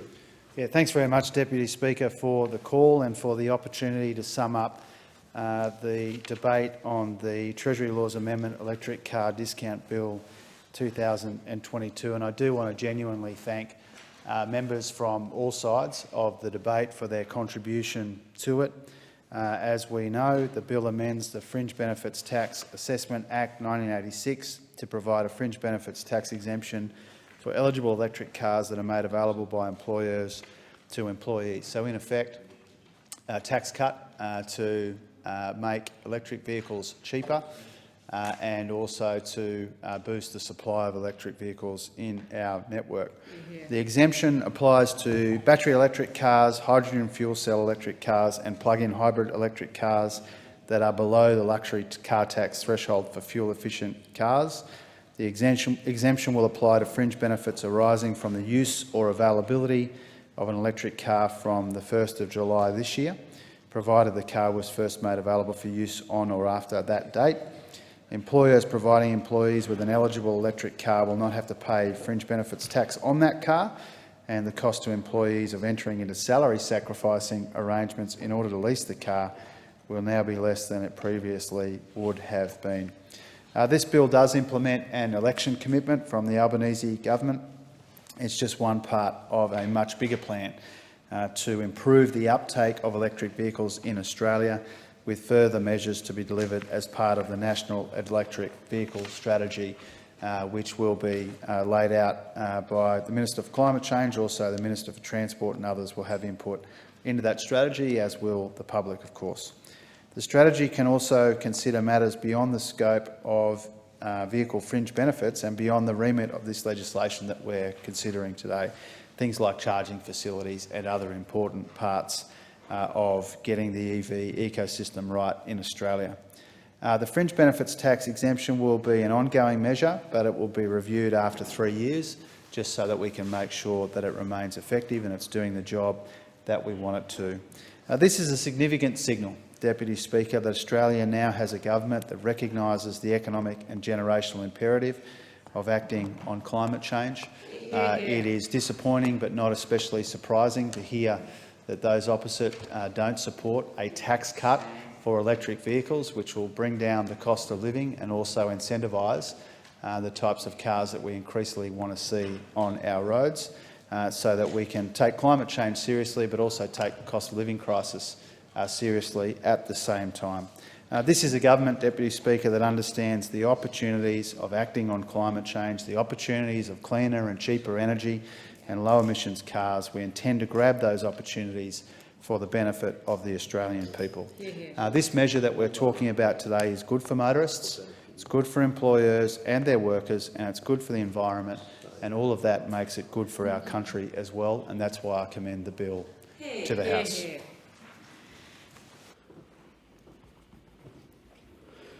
The original question was that this bill be now read a second time, to which the honourable member for Hume moved, as an amendment, that all words after that be omitted with a view to substituting other words. The honourable member for Kennedy has moved as an amendment to the amendment that all words after whilst be omitted with a view to substituting other words. The immediate question is that the amendment moved by the honourable member for Kennedy be disagreed to. All those of that opinion say aye. Aye. To the contrary, no. I think the ayes have it. The question now is that the amendment moved by the honourable member for Hume be disagreed to. All those of that opinion say aye. Aye. To the contrary, no. I think the ayes have it. The question now is that this bill be now read a second time. All those of that opinion say aye. Aye. To the contrary, no. I think the ayes have it. And I call the clerk. Second reading a bill for an Act to amend the Fringe Benefits Tax Assessment Act 1986 to exempt benefits relating to cars that are zero or low emissions vehicles and for other purposes.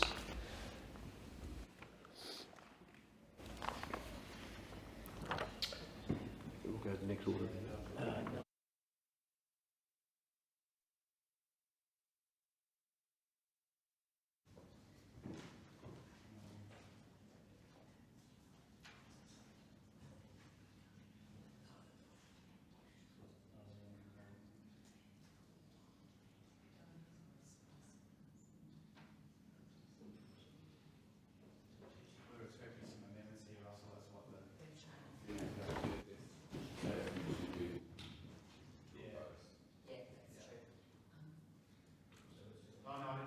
Sorry, I understand that. I mean, we're now expecting in consideration of detail 2 crossbenches, but they're not here. We thought they were going to be moving some stuff, some amendments in the consideration of detail. Sorry, Deputy Speaker, that's cool.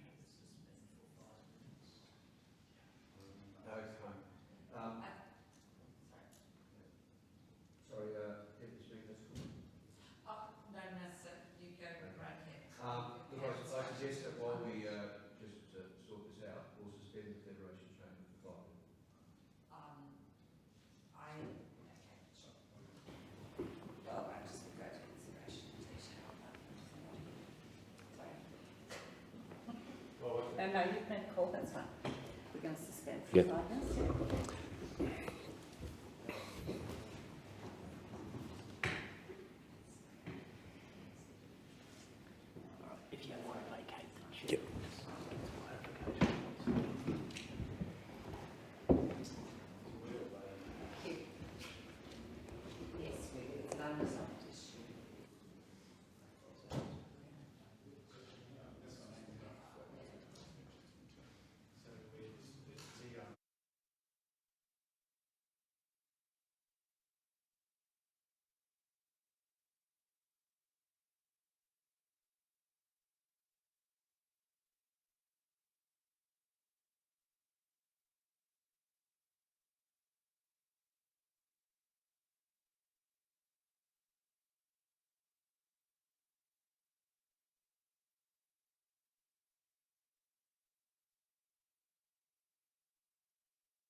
I thank members for their forbearance during that brief suspension. It was just handy to resolve the matter. The Federation Chamber will now consider the bill in detail. I understand it is the wish of the Federation Chamber to take the bill as a whole. The question is that the bill be agreed to, and I give the call to the member for North Sydney. Yes, thank you, Mr Deputy Chair. I ask the leave of the House to move Amendments 1 and 2 as circulated in my name together. Is leave granted? Leave is granted. I give the call to the member for North Sydney. Thank you, Deputy Chair. As I discussed yesterday when I addressed this House, I feel that one of the biggest opportunities facing us as a nation is to actually grow the size of the second-hand car market here in Australia. And in this context, the amendments that I have proposed are designed to enable the FBT exemption to be extended to second-hand vehicles that are imported but made after January 2020. So the amendments that I propose are to Schedule 1, Item 1, page 3, line 21, that at the end of subsection 8A2, add the line or D, a vehicle of a kind mentioned in paragraph A, B or C that is an imported second-hand vehicle. And point number 2 is an amendment to Schedule 1, Item 6, page 4, after line 26, that after the definition of hydrogen fuel cell electric vehicles, insert imported second-hand vehicle means a motor vehicle that was manufactured on or after the 1st of January 2020 and is imported into Australia and is at the time of importation has previously been used in a foreign country, has not previously been registered in Australia under a law of a state or territory and complies with the relevant Australian safety standards as in force at that time. I move those amendments as circulated. Thank you, Chair. The question is that the amendments be disagreed to.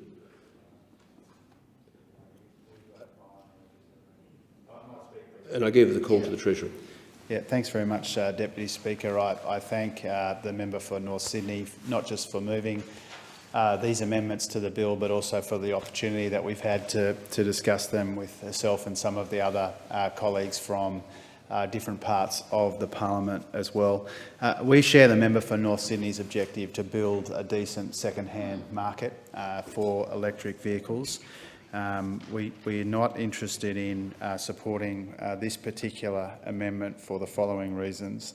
What we've got already in the way that the bill is constructed is the capacity to build a second-hand market over time by creating that cut-off for vehicles imported which are second-hand after the 1st of July this year. I do understand and appreciate, and we have given some thought to the member for North Sydney's amendment, which would be to bring that cut-off date further back into history to allow for some older cars to come into the market. I understand why the member for North Sydney, who comes to this with the best possible motivations around electric vehicles. I understand why the member would like to do that. We feel like the most appropriate place to draw the line is on the 1st of July, and that will mean that over time, as time passes between that 1st of July cut-off going forward, there will be more second-hand vehicles brought into the system, and that will be a good thing. The way we understand it is that most lease providers are unlikely to offer older imported second-hand vehicles to employees, and this measure is relatively narrowly cast around the leasing arrangements for employers providing these cars to employees. But as we've indicated privately and very happy to indicate publicly, as part of the National Electric Vehicle Strategy that the Minister for Climate Change, in conjunction with the Minister for Transport and myself and others, will be consulting on broadly, we would consider these kinds of suggestions made by the member for North Sydney and others as part of that broader strategy. But for the time being, our interest is in locking down this deadline as we've proposed it in the legislation before us. And so, unfortunately and respectfully, we won't be supporting the amendment. The question is that the amendments be disagreed to. All those of that opinion say aye. To the contrary, no. I think the ayes have it.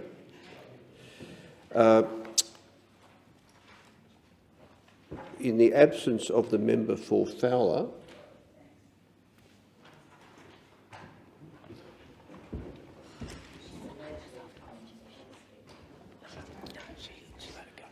I understand the member for Fowler is on her way. All right. You can push. It's your call. You can push on or you can suspend again.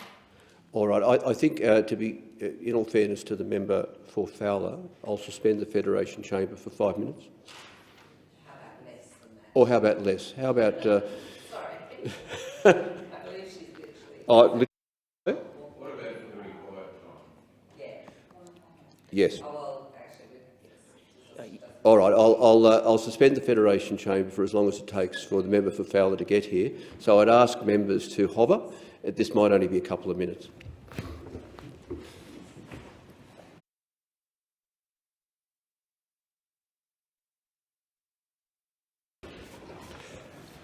And I thank members. I understand that the member for Fowler is some time away, so we'll move on.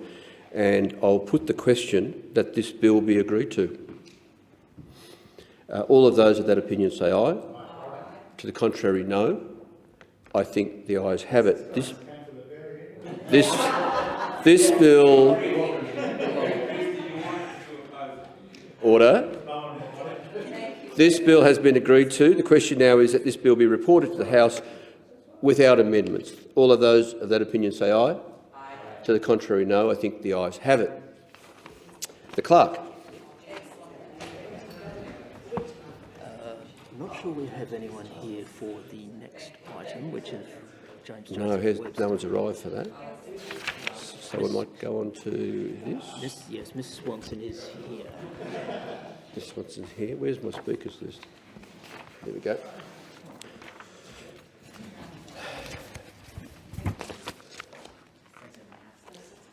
And I call the Clerk.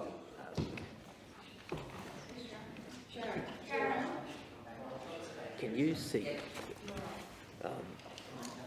Look, I might. There.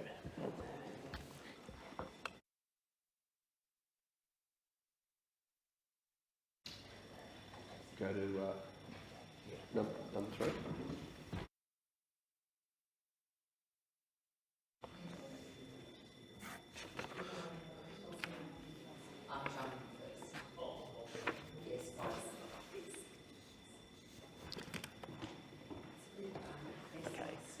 If I can just get.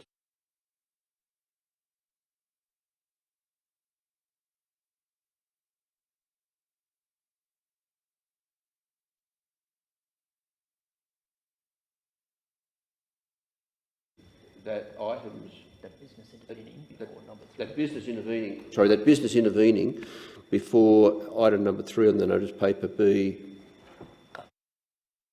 to a later hour. I thank the Deputy Speaker. Put that question. The question is that business before item number 3 in the notice paper to be deferred to a later hour. All those in favour say aye. Aye. Against say no. I think the ayes have it. Clerk.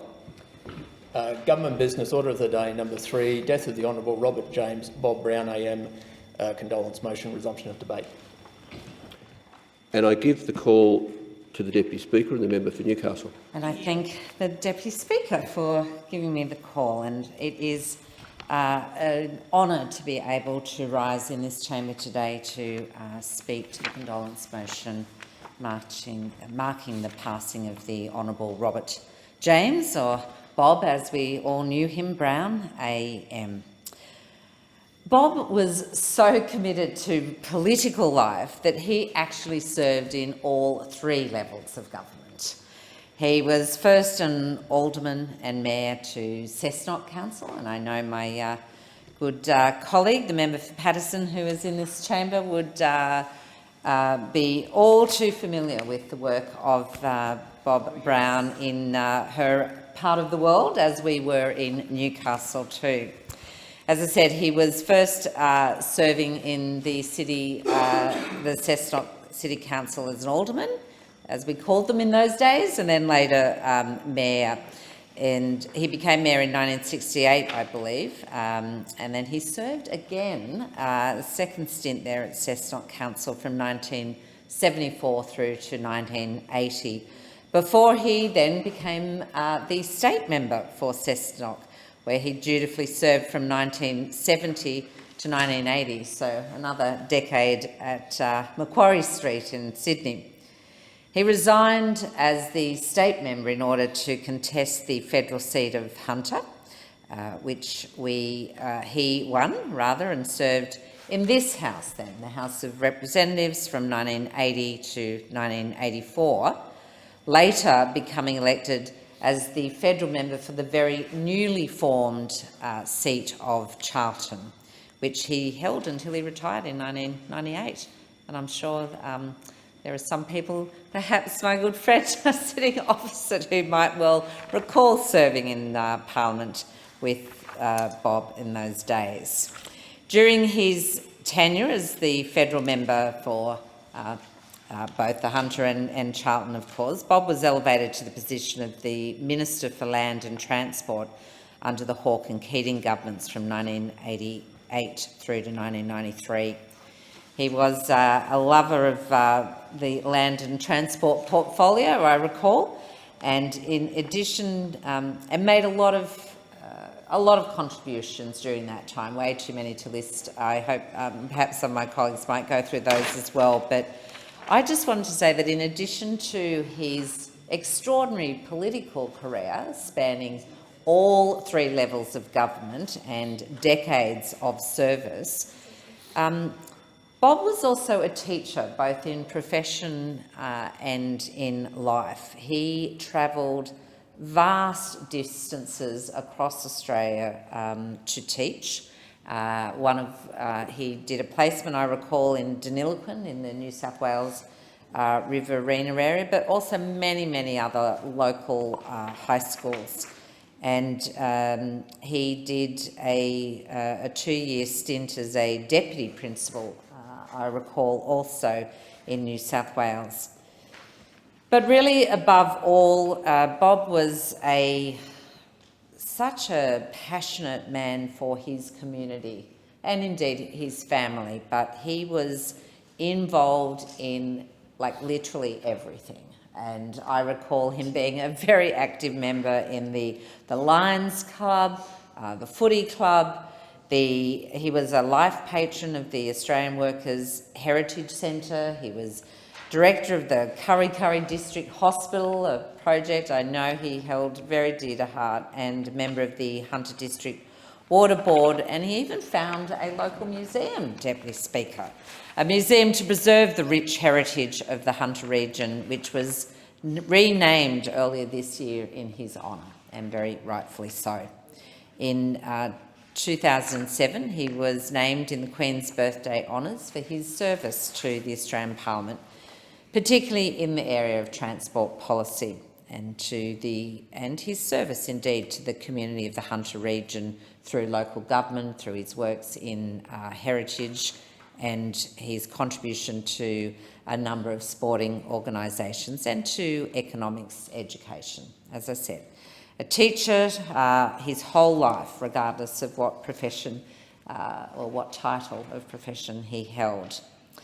And Bob now rests with his wife Joy, and I extend my sincere condolences to the entire family, including the grandchildren and great-grandchildren.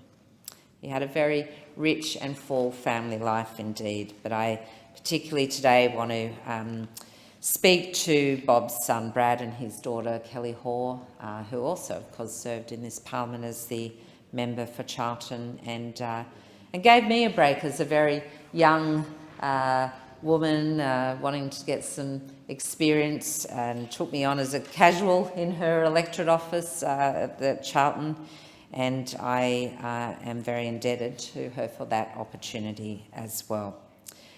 Kelly, of course, Kelly Hoare went on to succeed her father as the member for Charlton in this place. I hope that the family takes some heart in knowing that our local communities and Bob's colleagues in this place are thinking very dearly, paying tribute to him, but also thinking of his legacy and his family that remains with us, of course. We have the utmost respect for Bob, his perseverance and his unwaning dedication to politics and our region, and for that we will always be very deeply thankful. May he rest in peace. The question is that the motion be agreed to, and I give the call to the member for Paterson.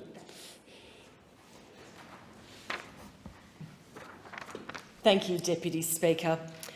And it is with great sadness and great pride that I stand here today to pay tribute to Bob Brown, as he was so fondly known by all of us in our local area. And I do want to acknowledge my friend and colleague, the member for Newcastle, and say that the Browns, in their way, have touched so many of us across the Hunter. It's a name synonymous with the Hunter. And rather than repeat many of the facts that have been given about Bob, I'd like to just share a couple of my own personal stories and interactions about him and how he influenced not only me, but my community and my family.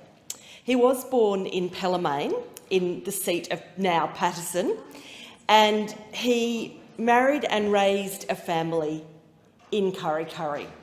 And I remember the house where he and Joy lived with Kelly and Brad, and we'd always drive past and, you know, that was Bob and Joy's house. Bob was a teacher at Kurri High, where I went to school and where my sisters went to school. And my elder sister, Adele Johns, said that Bob was the most influential teacher in her life. And that's really saying something, because Adele finished in Year 11. She didn't actually matriculate, as you did in those days. She's a little bit older than me, 18 years my senior, and she then went on to work and have a career, but later in life went back and did an enabling program at the University of Newcastle, and then went back and did her HSC and qualified as a speech pathologist. But it was the fire for learning that Bob sparked in her, and she really credits him with that.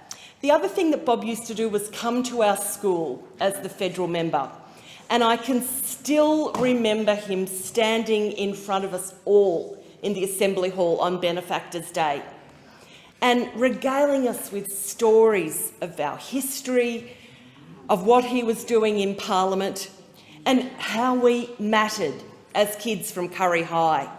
And he lit that fire in me for politics, and I will never be able to thank him enough. I was enamoured by Bob. I truly loved him. I thought he was spectacular. And then after I was successfully elected as the member for Paterson, he continued to correspond with me, and I'd see him at functions.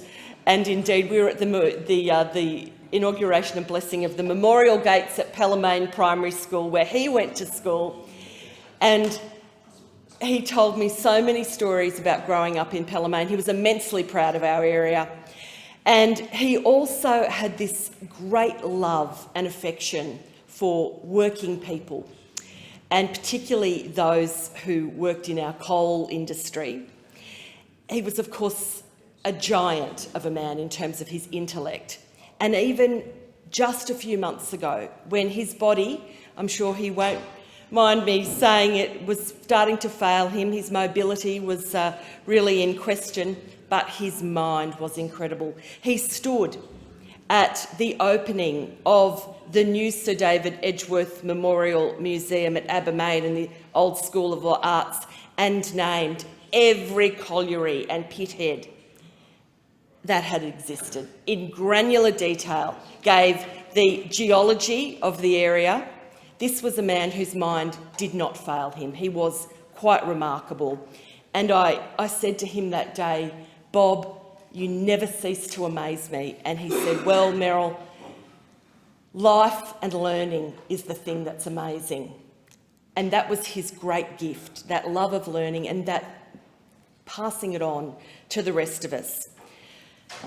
So Bob has left a long legacy in terms of his service to his community. That's absolutely undisputed.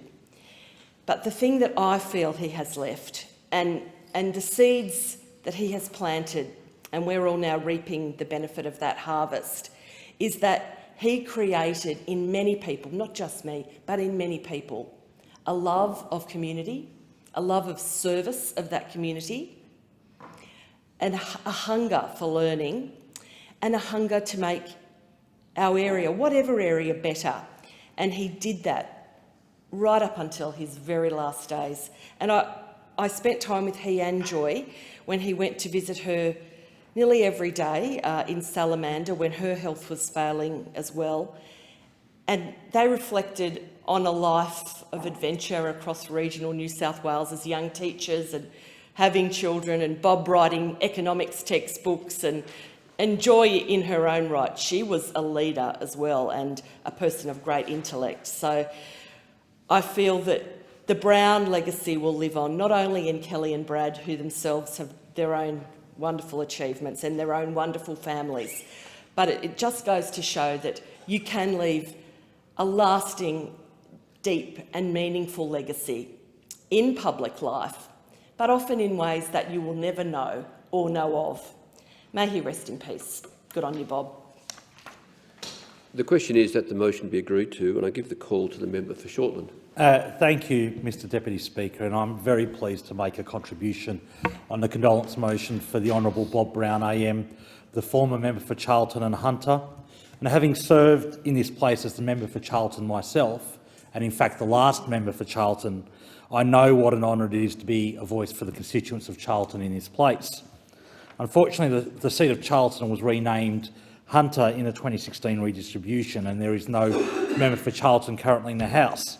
At this time, I became the member for Shortland, and my colleague, the member for Hunter, now represents about 55% of the constituents of the old Charlton, while I represent about 25%, and the rest are in the member for Newcastle's electorate. Although I did not know Bob personally, his reputation precedes him. I could go to any meeting of the mighty West Wallsend branch of the Labor Party, and the presence of Bob, the legacy of Bob, was always there. He was a fierce advocate for the working people he represented in this place, and had an abiding commitment to the Labor movement, both its industrial and political wings. And I'd like to acknowledge Bob's service at all three levels of government that we have in our federation. His time as the councillor and mayor of Cessnock, state member for Cessnock, and his federal service as member for Hunter from 1980 to 1984, and then as member for Charlton from 1984 until his retirement in 1998. Not many Australians have such a love of public service to serve at all three levels of government. And I'd also like to recognise Bob's ministerial career, serving as Minister for Land, Transport and Shipping Support from 1988 to 1990, and thereafter as Minister for Land Transport until 1993. Bob's service was recognised in 2007 when he was named a Member of the Order of Australia for his service to the Australian Parliament, particularly in the area of transport policy, to the community of the Hunter region through his local government, heritage and sporting organisations, and to economics education. Being an economist myself by training, I would say that the people of Charlton certainly benefited from having Bob in this place, and I know that he wrote the economics textbook that was the official textbook for the New South Wales school system. Mr Deputy Speaker, his commitment to his community and the Great Australian Labor Party was evident from his first speech in this House on the 2nd of December 1980, when he said, "May I say how privileged I feel in the first place to be able to represent the electors of the Hunter and people in the wider community as a member for Hunter. I am proud to represent people with whom I have been personally associated for so long. I'm here to represent people to whom I feel personally and politically committed because of their allegiance and their loyalty to the Australian Labor Party and to the aspirations of the Labor movement." I also note his selfless commitment to the party when, after the sweetest victory of all, a division has been called for in the House. The proceedings are suspended to enable honourable members to attend the division. The proceedings will resume when the Chair of the Federation Chamber is resumed at the conclusion of the division or subsequent divisions.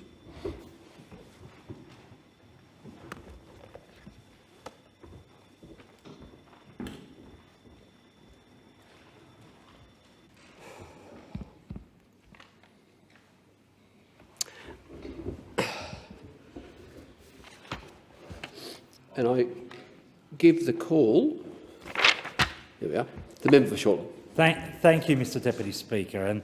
As I was saying, Bob Brown's dedication to his constituents was further evidenced in his statement outlining his reasons for standing aside in 1993 after the election from the ministry, where he said, "I will have the opportunity to concentrate on my own electorate and on some areas of special interest. I express my appreciation to the ALP members and to my constituents in the Charlton electorate for their continued support and loyalty." Mr Deputy Speaker, it won't shock you to know that members of the Australian Labor Party are dedicated to the cause of the labour movement and for workers' ability to collectively organise for decent pay and conditions.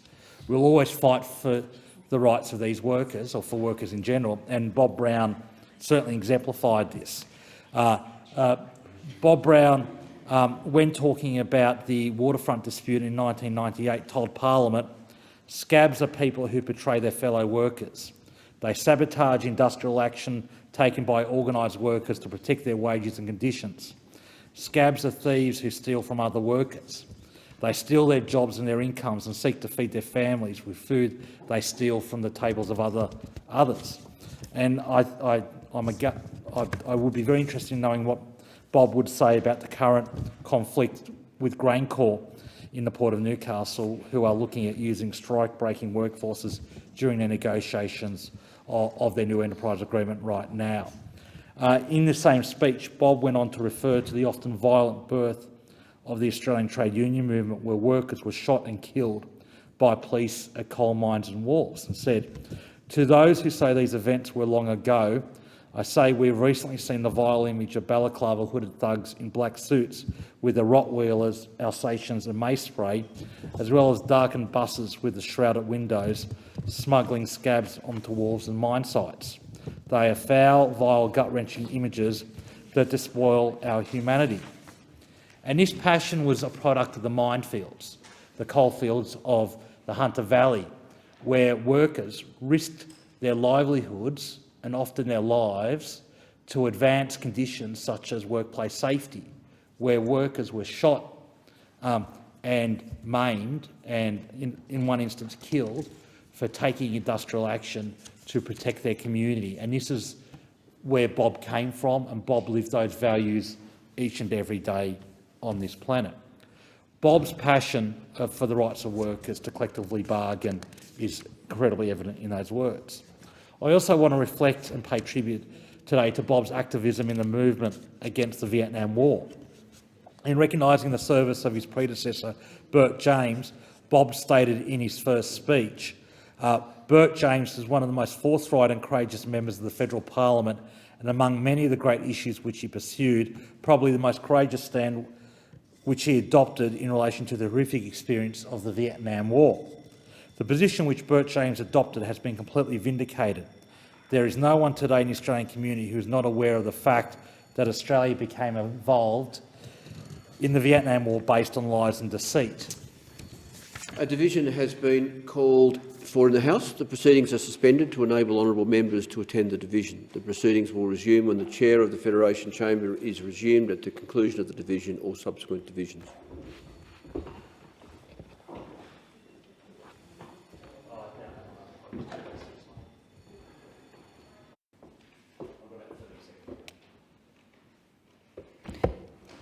And I call the member for Shortland in continuation. Thank you, Madam Deputy Speaker. And I was providing a quote from Bob Brown on his predecessor, Bert James, which stated, "Bert James was one of the most forthright and courageous members of the federal parliament, and among many of the great issues which he pursued, probably the most courageous stand which he adopted in relation to the horrific experience of the Vietnam War. The position which Bert James adopted has been completely vindicated. There is no one today in the Australian community who is not aware of the fact that Australia became involved in the Vietnam War based on lies and deceit. The detail, the brutality and the futility of that war will stand as a permanent indictment of those shameful people who perpetuated it.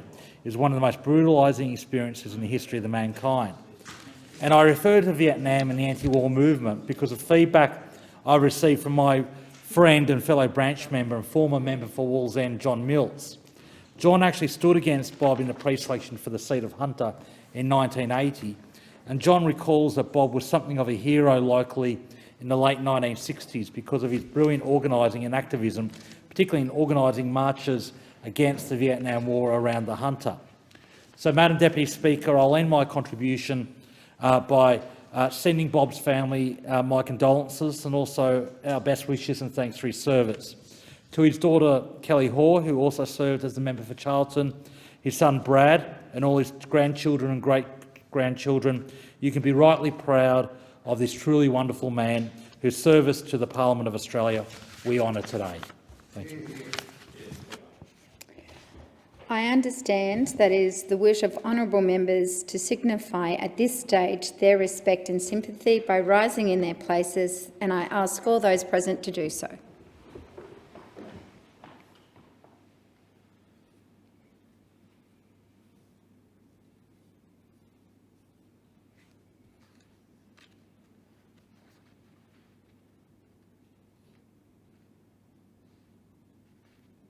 I thank the Federation Chamber. Deputy Chair, I ask leave of the Federation Chamber to move that further proceedings be conducted in the House. The question is that further... Sorry? She's just been given leave, so she'll now need to move. I move that further proceedings be conducted in the House. Is there a seconder? I'll second the motion. The question is that further proceedings to be conducted in the House. All of those of opinion say aye. All those against, carried.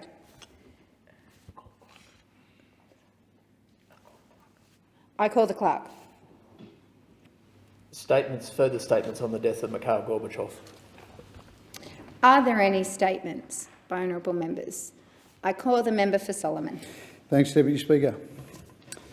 On the 30th of August, the last leader of the Soviet Union, Mikhail Gorbachev, died in Moscow at the age of 91.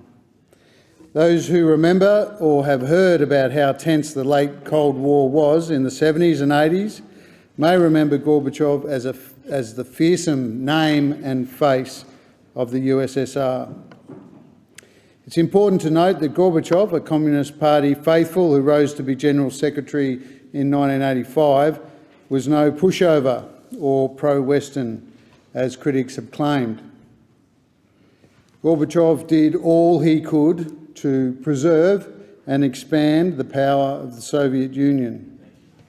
When he spoke of restructuring Moscow's foreign policy and its economy and bringing transparency to its society, Gorbachev envisaged the Soviet party state that had emerged from the 1917 revolution, growing its industry and military capabilities to keep contesting the Cold War. In 1986, Gorbachev made a landmark speech in Russia's Pacific Fleet headquarters of Vladivostok that signalled that only the tone of Russian strategic policy changed. This speech and the constant port visits of Soviet submarines into the South Pacific sent shockwaves through Canberra. Many of our hard-nosed defence planners worried that the Soviet Union had overcome Australia's area denial strategy in the Pacific. But as we know from history, Gorbachev's social and economic reforms unleashed forces that had long been heavily repressed by the brutal hand of the Soviet state. Gorbachev's legacy is defined by what he did next. When the non-Russian peoples of the Soviet Union began agitating for independence, Gorbachev, a committed Leninist, hesitated. At first, protesters were violently repressed in Georgia. But when the contagion of freedom, which he had caused, spread to the Baltic states, Gorbachev backed down. The Baltic states are free today thanks to this decision. He resisted the pressure from his security apparatus and every instinct of the Soviet state to crush any open threats to the party's monopoly over power. Russian nationalists to this day resent this decision for destroying Russia's sphere of influence in Europe and for fatally undermining the Soviet Union itself. But from my perspective, Deputy Speaker, Gorbachev should also be remembered as a proponent of freedom who helped to end the costly Cold War. Gorbachev would later visit Australia in 2006 to lobby the Howard government to sign the Kyoto Protocol. We know from our former ambassador to Russia, Peter Tesh, who brought him his first to Cuba, Deputy Speaker, that Gorbachev was curious about Australia's prosperous, multicultural society that didn't throw its weight around against its neighbours. Deputy Speaker, Mikhail Gorbachev remains a divisive figure among Westerners, Russians and Ukrainians. Gorbachev's memory is painful for many Ukrainians because of his share of responsibility in the 1986 Chernobyl disaster, and because he endorsed Russia's 2014 annexation of Crimea. But we also know from witnesses that to his dying day, Gorbachev was crushed by the war in Ukraine, as all of us are in this place. As the war escalated earlier this year, a sick Gorbachev called for an end to the hostilities. Among his remarkable acts of statesmanship and courage was his decision to unilaterally withdraw 500,000 Soviet troops from Germany and Eastern Europe. Now, that's a force 8 times the size of the ADF, which he chose to withdraw rather than unilaterally keeping Soviet forces dominating half of Europe, as many of his advisers wanted to do. Those who criticise him in modern Russia say that Gorbachev was tricked by the West into selling out Russia's interests. But in a 2014 interview, Gorbachev, who was himself closely involved in these negotiations with the US, rejected the idea that the West had deceived him into withdrawing troops. Still, Gorbachev was given no state funeral in Russia.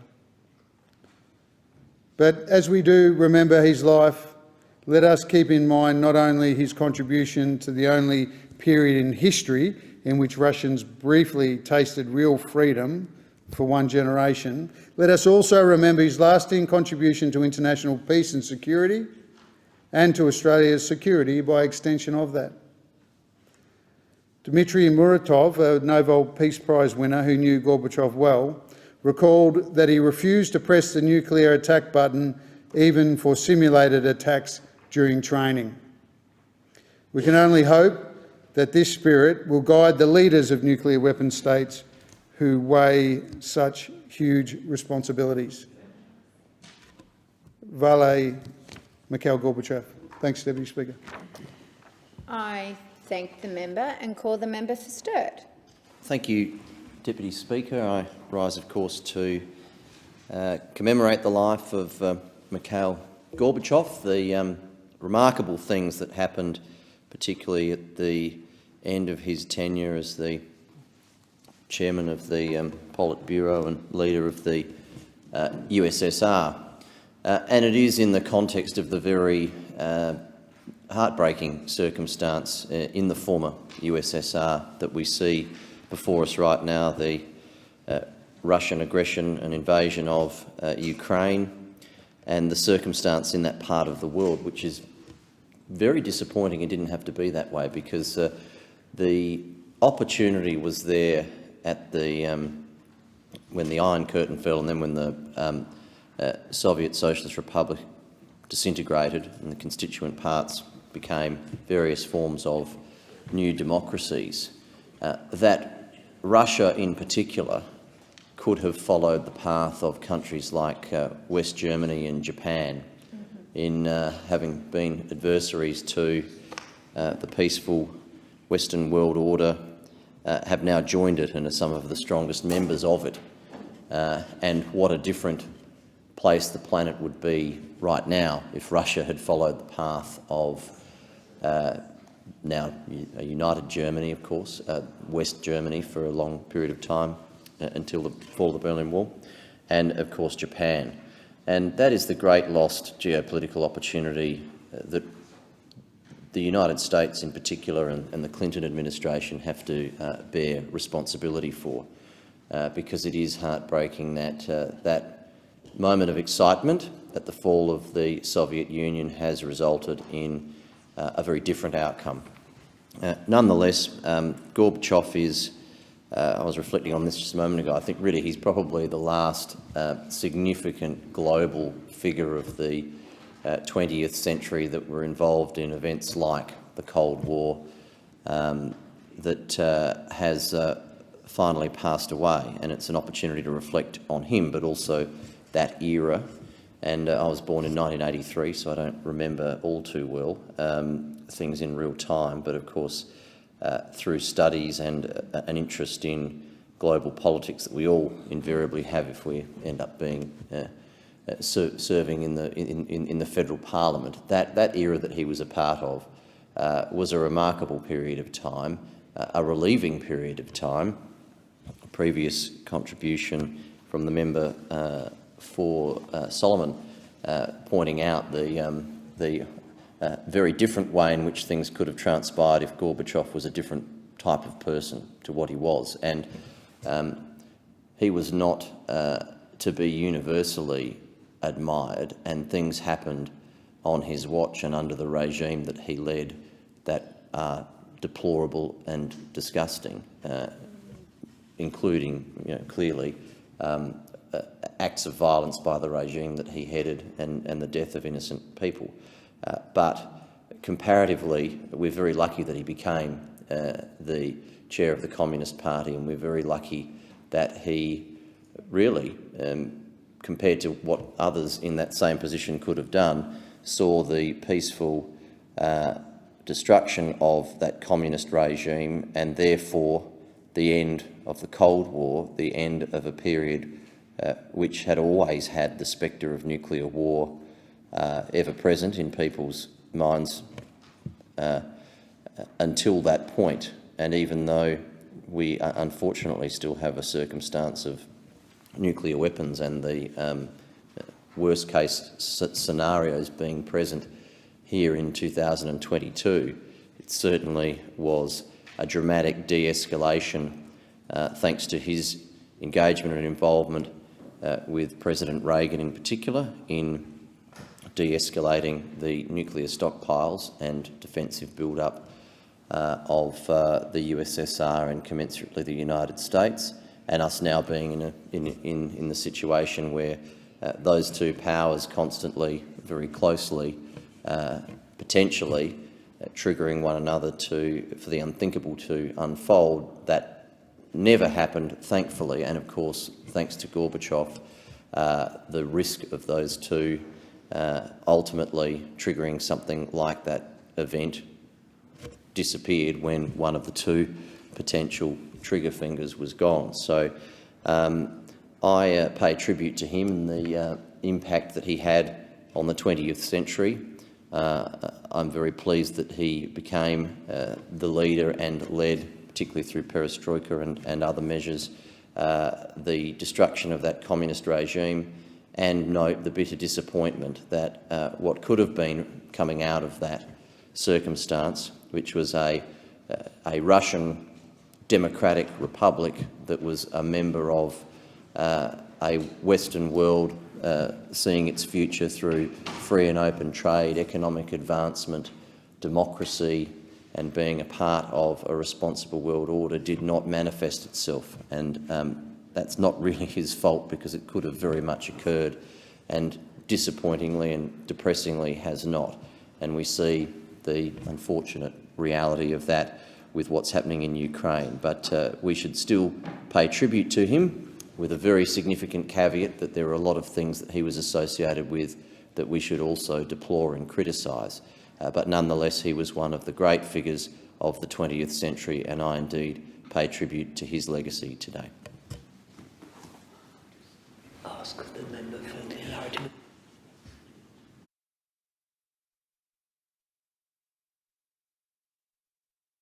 I move that the debate be adjourned. Is there a seconder for the motion? The question is that the motion be agreed to. I call the member for... All those of that opinion say all of those opinions say aye. Aye. I call the member for Dunkley. sorry. Well, Sorry. That was to... That was,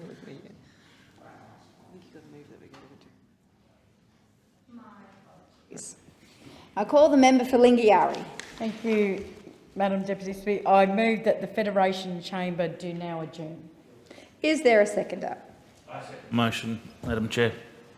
And I call the member for Dunkley. Thank you, Deputy Chair. Universal access to healthcare. It's something that Australia and Australians have been proud of for many, many decades. But no one can deny that that important principle is under extreme stress in our country right now. Stress which predates the pandemic, but was exacerbated by it, and stress which requires both systemic and localised interventions. And I'm very proud to be part of a federal Labor government that is willing to roll up our sleeves and take on that challenge, because it is part of our commitment to a fairer, more equal society and to not leave anyone behind. We know that it is harder than it has ever been before to access a bulk billing local GP. And for most people, it's almost impossible to have a regular bulk billing GP to look after their health needs, even if they have a chronic health need. One of the changes that has already been implemented in the first 110 days or so of this new government is an election commitment that my community of Dunkley fought very hard to get, which is to change the distribution priority area allocations so that our community, our GPs, can now more easily recruit doctors to work in our outer suburban electorate. It means that for locals needing to see a doctor, they will be able to access healthcare when they need it. And it means for the clinics operating, particularly in areas like Carrum Downs and Coringal and Langwarrin, the change in classification will give them more opportunities to recruit and retain more doctors. As a government, we're also strengthening Medicare and the PBS so that more people can afford the medications they need to stay healthy. And the burden of worrying about the price of accessing sometimes life-saving or life-extending medication will be significantly reduced. So important right now with the cost of living pressures that are on everyone, but impact even more on people who are already struggling to make ends meet.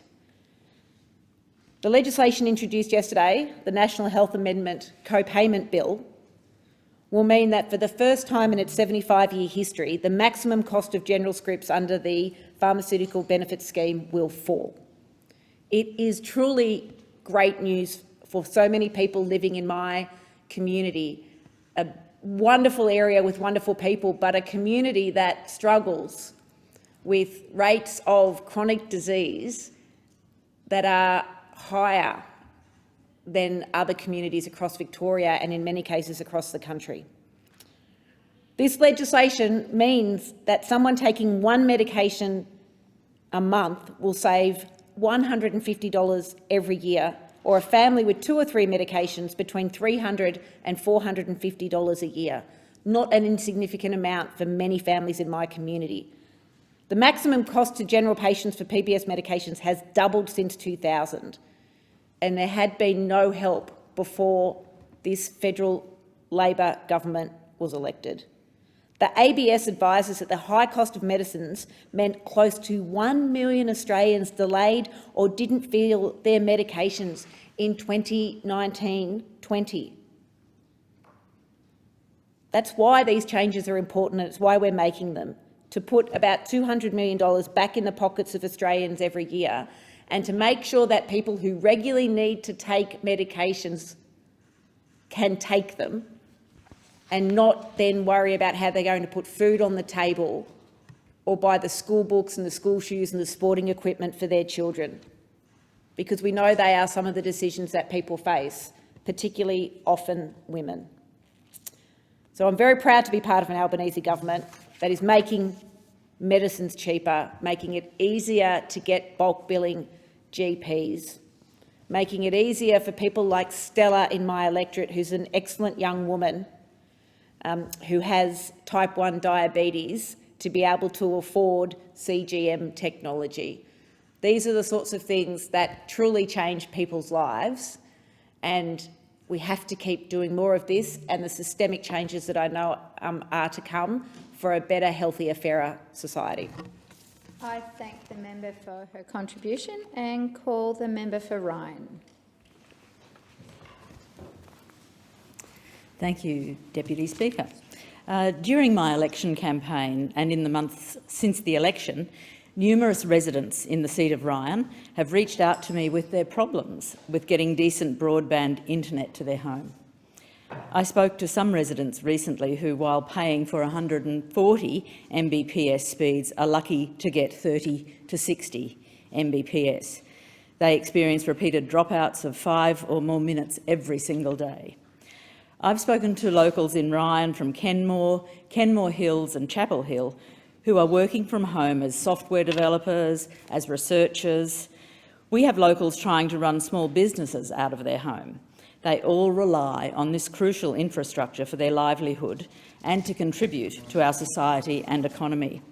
But they're struggling because when the NBN was rolled out, it was delivered as a fibre to the node, not to the premises. Data travels rapidly along good quality broadband infrastructure until it reaches a node, say 100 metres from someone's house, after which it hits ancient and slow copper infrastructure that basically renders the new infrastructure useless. Upgrades to the premises are taking place around the country, yet places like Kenmore Hills aren't on the list, and locals actually want to know why. And when locals asked NBN Co if they could have this upgrade done, they were told they'd have to pay $14,000 at a minimum each. And the electorate of Ryan, I think, needs a comprehensive rollout of the upgrade to FTTP, and they need it now. And it shouldn't come out of the pockets of everyday locals. I think it's a national disgrace that we have such abysmal internet and that we treat our citizens who simply want the basics they need to operate in the modern world like they're asking for some kind of luxury good. New Zealand has better internet speeds than Australia. China does. India does. Kazakhstan does. So how is it that we in Australia, one of the wealthiest countries in the world per capita, have some of the worst internet going round? We all remember how the Liberals under Malcolm Turnbull torpedoed the NBN when they ripped up the original plan of delivering fibre to the premises and replaced it with the significantly inferior fibre to the node model, and now we're paying the price. But the problem runs deeper than that. When Labor initiated NBN Co, they tried to move the expenditure for it off the government's books. So they set it up as an independent commercial entity with a corporate structure ready for privatisation that had to partially finance itself through borrowing on the private markets, and this led NBN Co to become a particularly profit-hungry entity, having to begin generating significant revenue well before it even finished its initial rollout. NBN's CEO, Stephen Rue, makes $3 million a year. The chairman of the NBN board is the previous CEO of Telstra. Sounds a bit like a corporation to me, and that's what people in Ryan have told me. Interacting with NBN Co feels like interacting with the most opaque and inhuman private corporation.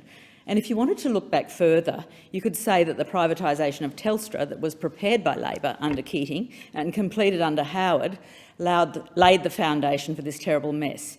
If Telstra had remained a genuine public entity, we could have rolled out high-quality broadband through Telstra in a planned way where no one was left behind and nothing was done on the cheap. That's the past, though.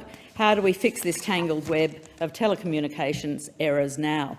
Firstly, I think we need an immediate speed-up of the NBN fibre to the premises upgrade with more investment and a commitment to total coverage. Suburbs in my electorate, like Kenmore Hills, need to be put on the rollout plan, and they need to be given a clear timeframe. Secondly, we need to do away with the idea that the corporate model is the best vehicle for delivering key infrastructure. While this government have said they've shelved the idea of privatising the NBN for now, it's little comfort when NBN Co acts like a giant corporation already. And I think key infrastructure like telecommunications needs to be in public hands and not run for profit. It needs to be properly funded and democratically accountable. Thank you. I thank the member for her contribution and call the member for Robinson. Thank you, Madam Deputy Speaker. The Central Coast is home to some of the most spectacular beaches in the entire country, and I would go as far as to say the planet.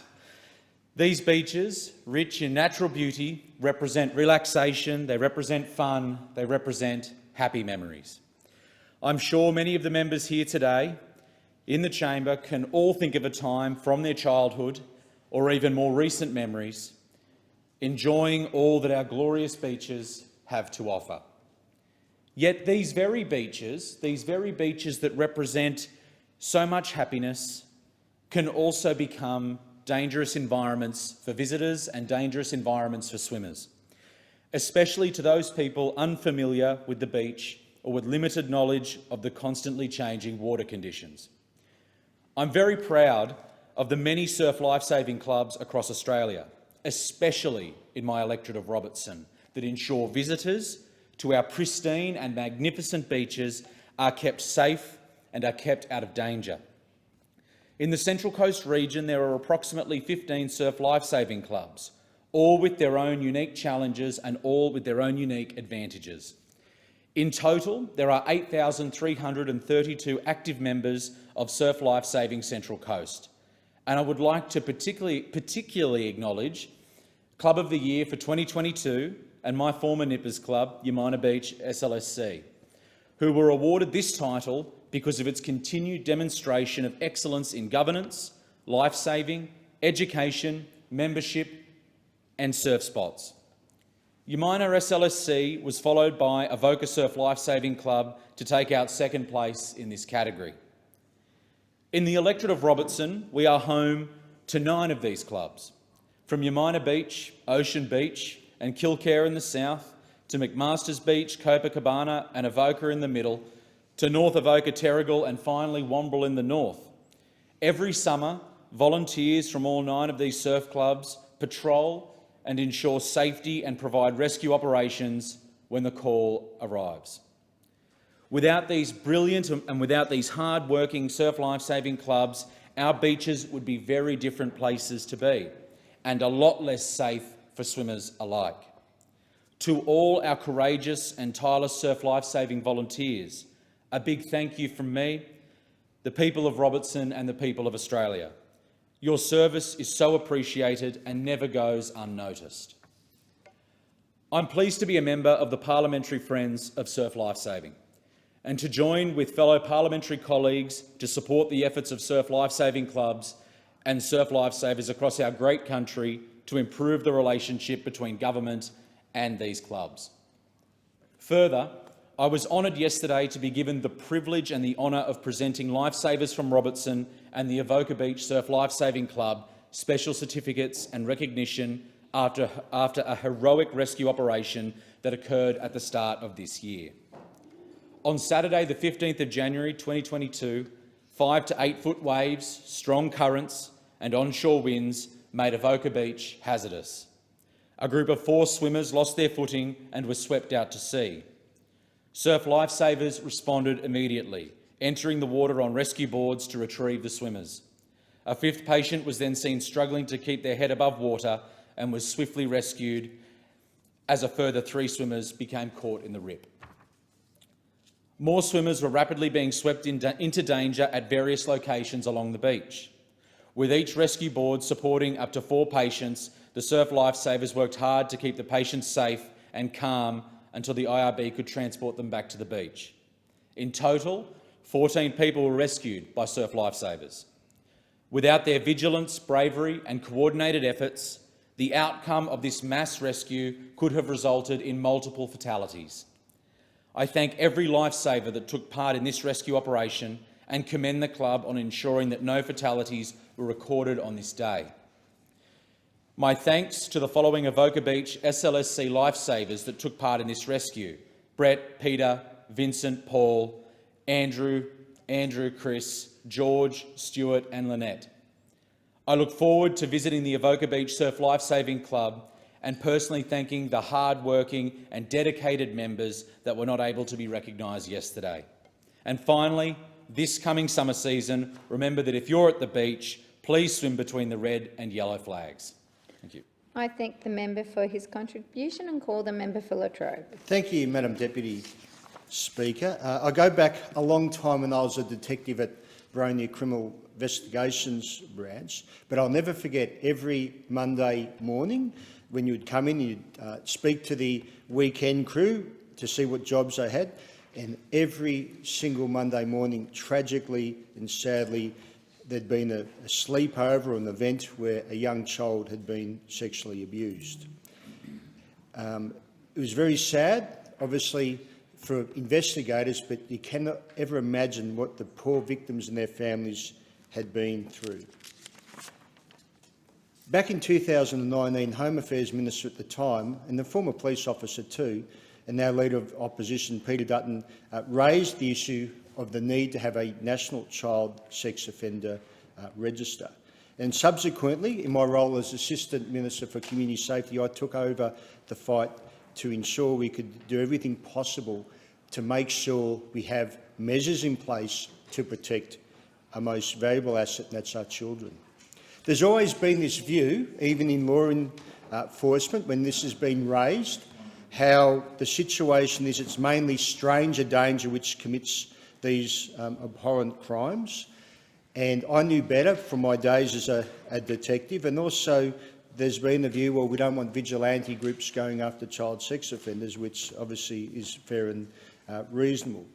And then the states and territories, and it was at one of the police and emergency management meetings I went to with the police ministers and attorney generals, where we got agreement to base it on evidence. If there was evidence there, the various states and territories would look at this and hopefully then support the need for a National Child Sex Offender Register. So I was able to commission a great group of men and women, and this is led by Dr. Rick Brown, Research Manager, and the author of a report, Mr. Anthony Morgan, regarding the conduct research into repeat child sex offenders. Now, I thank very much the Queensland, Victoria, New South Wales and WA governments who provided that data. Sadly, Canberra's data was so low it couldn't even be used. South Australia couldn't provide data at all, the same with Northern Territory and Tasmania. The data looked at offences committed by a child sex offender, and can I say it's also an allegation to include, between 2005 and 2014, followed by a subsequent offence in 2015-2019. And over that 4-year period, there was 1,321 alleged child sex offenders who repeatedly committed an offence against another victim, of which there were 1,780 victims abused, aged 15 years and younger. And there's always been a view too that these offences occur at parks, etc. 66 to 82% of these offences, 1,780 offences, occurred in residential locations. 51 to 61% of these offences involved a family member or known to the victim. So it could be, as I said, the sleepover. It could be someone who's visited. And the offences were committed, reoffending was 7% or more over and to 11%. And these were committed over a 10-year period. Lastly, the offenders namely always knew their victims, and the victim's average age and sex was an 11-year-old girl. I'm calling on the Albanese government. I know every member in this place would hate to see children being abused, but sadly we cannot provide information to, say, a mother in a relationship with a new partner and allowing that person to get into their home or and have access to their children. And that's precisely when I was talking to Dr. Rick Brown, these offenders are doing. They're making the most of opportunities, they're being predators. And what we need now is the leadership to go and look at a program or look at what they do in the UK. It's based on Sarah's Law, where application is made, the police undertake an interview with the person making the application, determine what information should be provided, and it's all done to protect children. I strongly urge this new government to support this proposal. Thank you. I call the member for Gilmore. Thank you, Deputy Speaker. Well, today is Are You OK Day, a day to check in on your mates and a day to remind us that mental health matters. Mental health support is something I am passionate about because I know how important it is to our community. Mental health in regional and rural areas is always more acute than in the cities. Among a range of reasons driving this is that traditionally we have less access to services or more difficult access to services. That's why I have been working hard for years to improve access to mental health services in my electorate of Gilmore on the New South Wales South Coast. Dealing with drought, then record-breaking bushfires, then a pandemic, and flood after flood has been particularly tough on the mental health of our community. And young people have been hit hard by this. Before the 2019 election, I committed to a full headspace for Batemans Bay. I've had years of seeing the amazing difference the Nowra headspace makes to the lives of young people in the Shoalhaven, so I've been a big champion of this service. In the wake of the 2019-2020 bushfires, I pushed the former government to bring that funding forward with an interim service opening soon after in Batemans Bay. I was delighted to officially open the full Batemans Bay headspace in April last year, and I regularly visit to see how things are going. I'm really proud of it, and I know it is making a big difference to the lives of local young people. The last time I was there, I took the new Assistant Minister for Mental Health and Suicide Prevention, along with $1.2 million to help reduce wait times. I thank the Assistant Minister for her support of this service. I'd also like to thank all of the wonderful Headspace support workers who are on the ground helping young people in need. Your work is invaluable. Thank you. Deputy Speaker, my passion for improving mental health services for local young people hasn't stopped. At the last election, I promised another Headspace for the Kiama community. Kiama is a beautiful regional town in the north of my electorate, which has devastatingly seen a string of local youth suicides during COVID. It's heartbreaking, and we need to be stepping up support for young people in this community. Since the election, I've been meeting with the Health Minister and the CEO of Headspace to make sure that this commitment for a Headspace in Kiama stays front of mind. It does take some time for these centres to get up and running, so I'm working closely with the Minister to make sure the funding is released as soon as possible, and I'm really pleased to say that is progressing. I thank the Minister for that. Thank you also to everyone in the community who has advocated for this service and has worked with me to secure this commitment. I'm looking forward to delivering a Headspace for Kiama this term. Deputy Speaker, I mentioned the floods earlier. My electorate has been hit hard by successive natural disasters over the last few years. We've had 2 disaster-declared floods this year alone, in March and in June, and we are still cleaning up from these. Many local communities still don't have full road access to their homes, with landslides across the South Coast doing serious damage to our road network, and it's taking time to get that fixed. I'm working closely with the councils on that, and the Australian Government is providing funding support for this as well. But the impact is still being felt, and it is yet another drain on the mental health of our community. So I was really delighted that the Albanese Government is delivering a further $450,000 to the South Eastern New South Wales Primary Health Network to support the mental health and wellbeing of our community. Funding will go towards an emergency response coordinator who will work with primary and mental health care providers and with relevant agencies to make sure local people have access to support services. The PHN will also pleasingly deliver small community connectedness and recovery grants of up to $10,000 to build resilience and social connectedness. Deputy Speaker, on Are You OK Day, as with every day, supporting the mental health of the South Coast community is front of my mind. I will keep working closely with the relevant ministers to continue improving our mental health services and recover from our seemingly never-ending string of natural disasters. And I encourage everyone to ask your mates today, are you okay?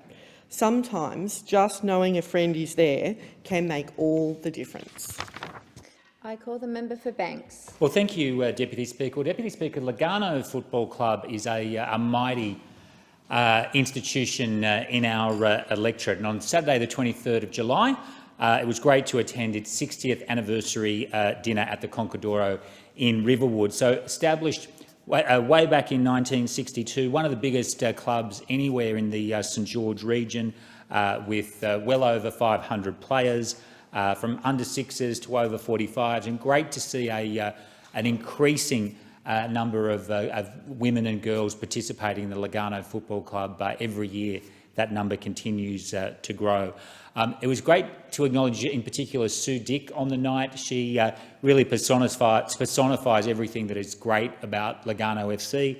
Great to see Michael Jarevsky, the president, as well, and so many other members of the executive and other families who have an association with the club. So Lugano FC, congratulations on a great 60 years. Deputy Speaker, on the 2nd of September, I caught up with Revesby Rhinos at their home ground down at Neptune Park in Revesby Heights. It's a beautiful spot and is a great home ground for the club. The club has grown significantly in recent years. There's now 10 teams, all performing well, with 3 making the finals this year. And of course, recently the club received a $7,500 grant through the Stronger Communities program, which was very pleased to be able to assist with, and that's gone into purchasing a second-hand coffee machine, additional storage, a freezer, an FPOS machine, all those practical things that make a difference for the club and for the families associated with the club as they gather each weekend. It was really good to see Paul Sawakid, the president. I'd like to also acknowledge Wayne Hunter, the vice president, and Rita Seller, the secretary. It is a club on the up and up, and it was really good to visit. Deputy Speaker, South Hurstville Cars Park Cricket Club has perhaps one of the most beautiful grounds anywhere in Sydney and probably anywhere in Australia, right on the bay at Cogra Bay. And it was great to go down there recently with Sandra McDonald, the very energetic junior secretary of the club, and talk a bit about some of the issues down at Cars Park. The reality is that the field is not in good enough condition, Deputy Speaker. There are a whole range of problems with the pitch and with the playing field generally, and it is important that Georges River Council takes action to address those problems, because this is a wonderful club with close to 200 players, and they deserve to play in good conditions. They've got a beautiful location, but the field does not match the location at the moment. So that needs to be fixed, and I look forward to continuing to work with Sandra and the club, and thank and congratulate the club for all of its work supporting young cricket players in the region.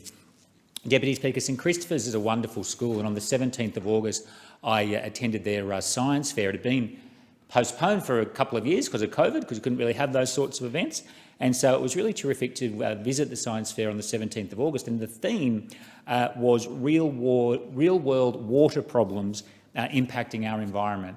And the kids did some really interesting and thought-provoking displays about environmental issues and about the importance of conserving water, about protecting water and ensuring that it is there not just today but in the decades and centuries to come.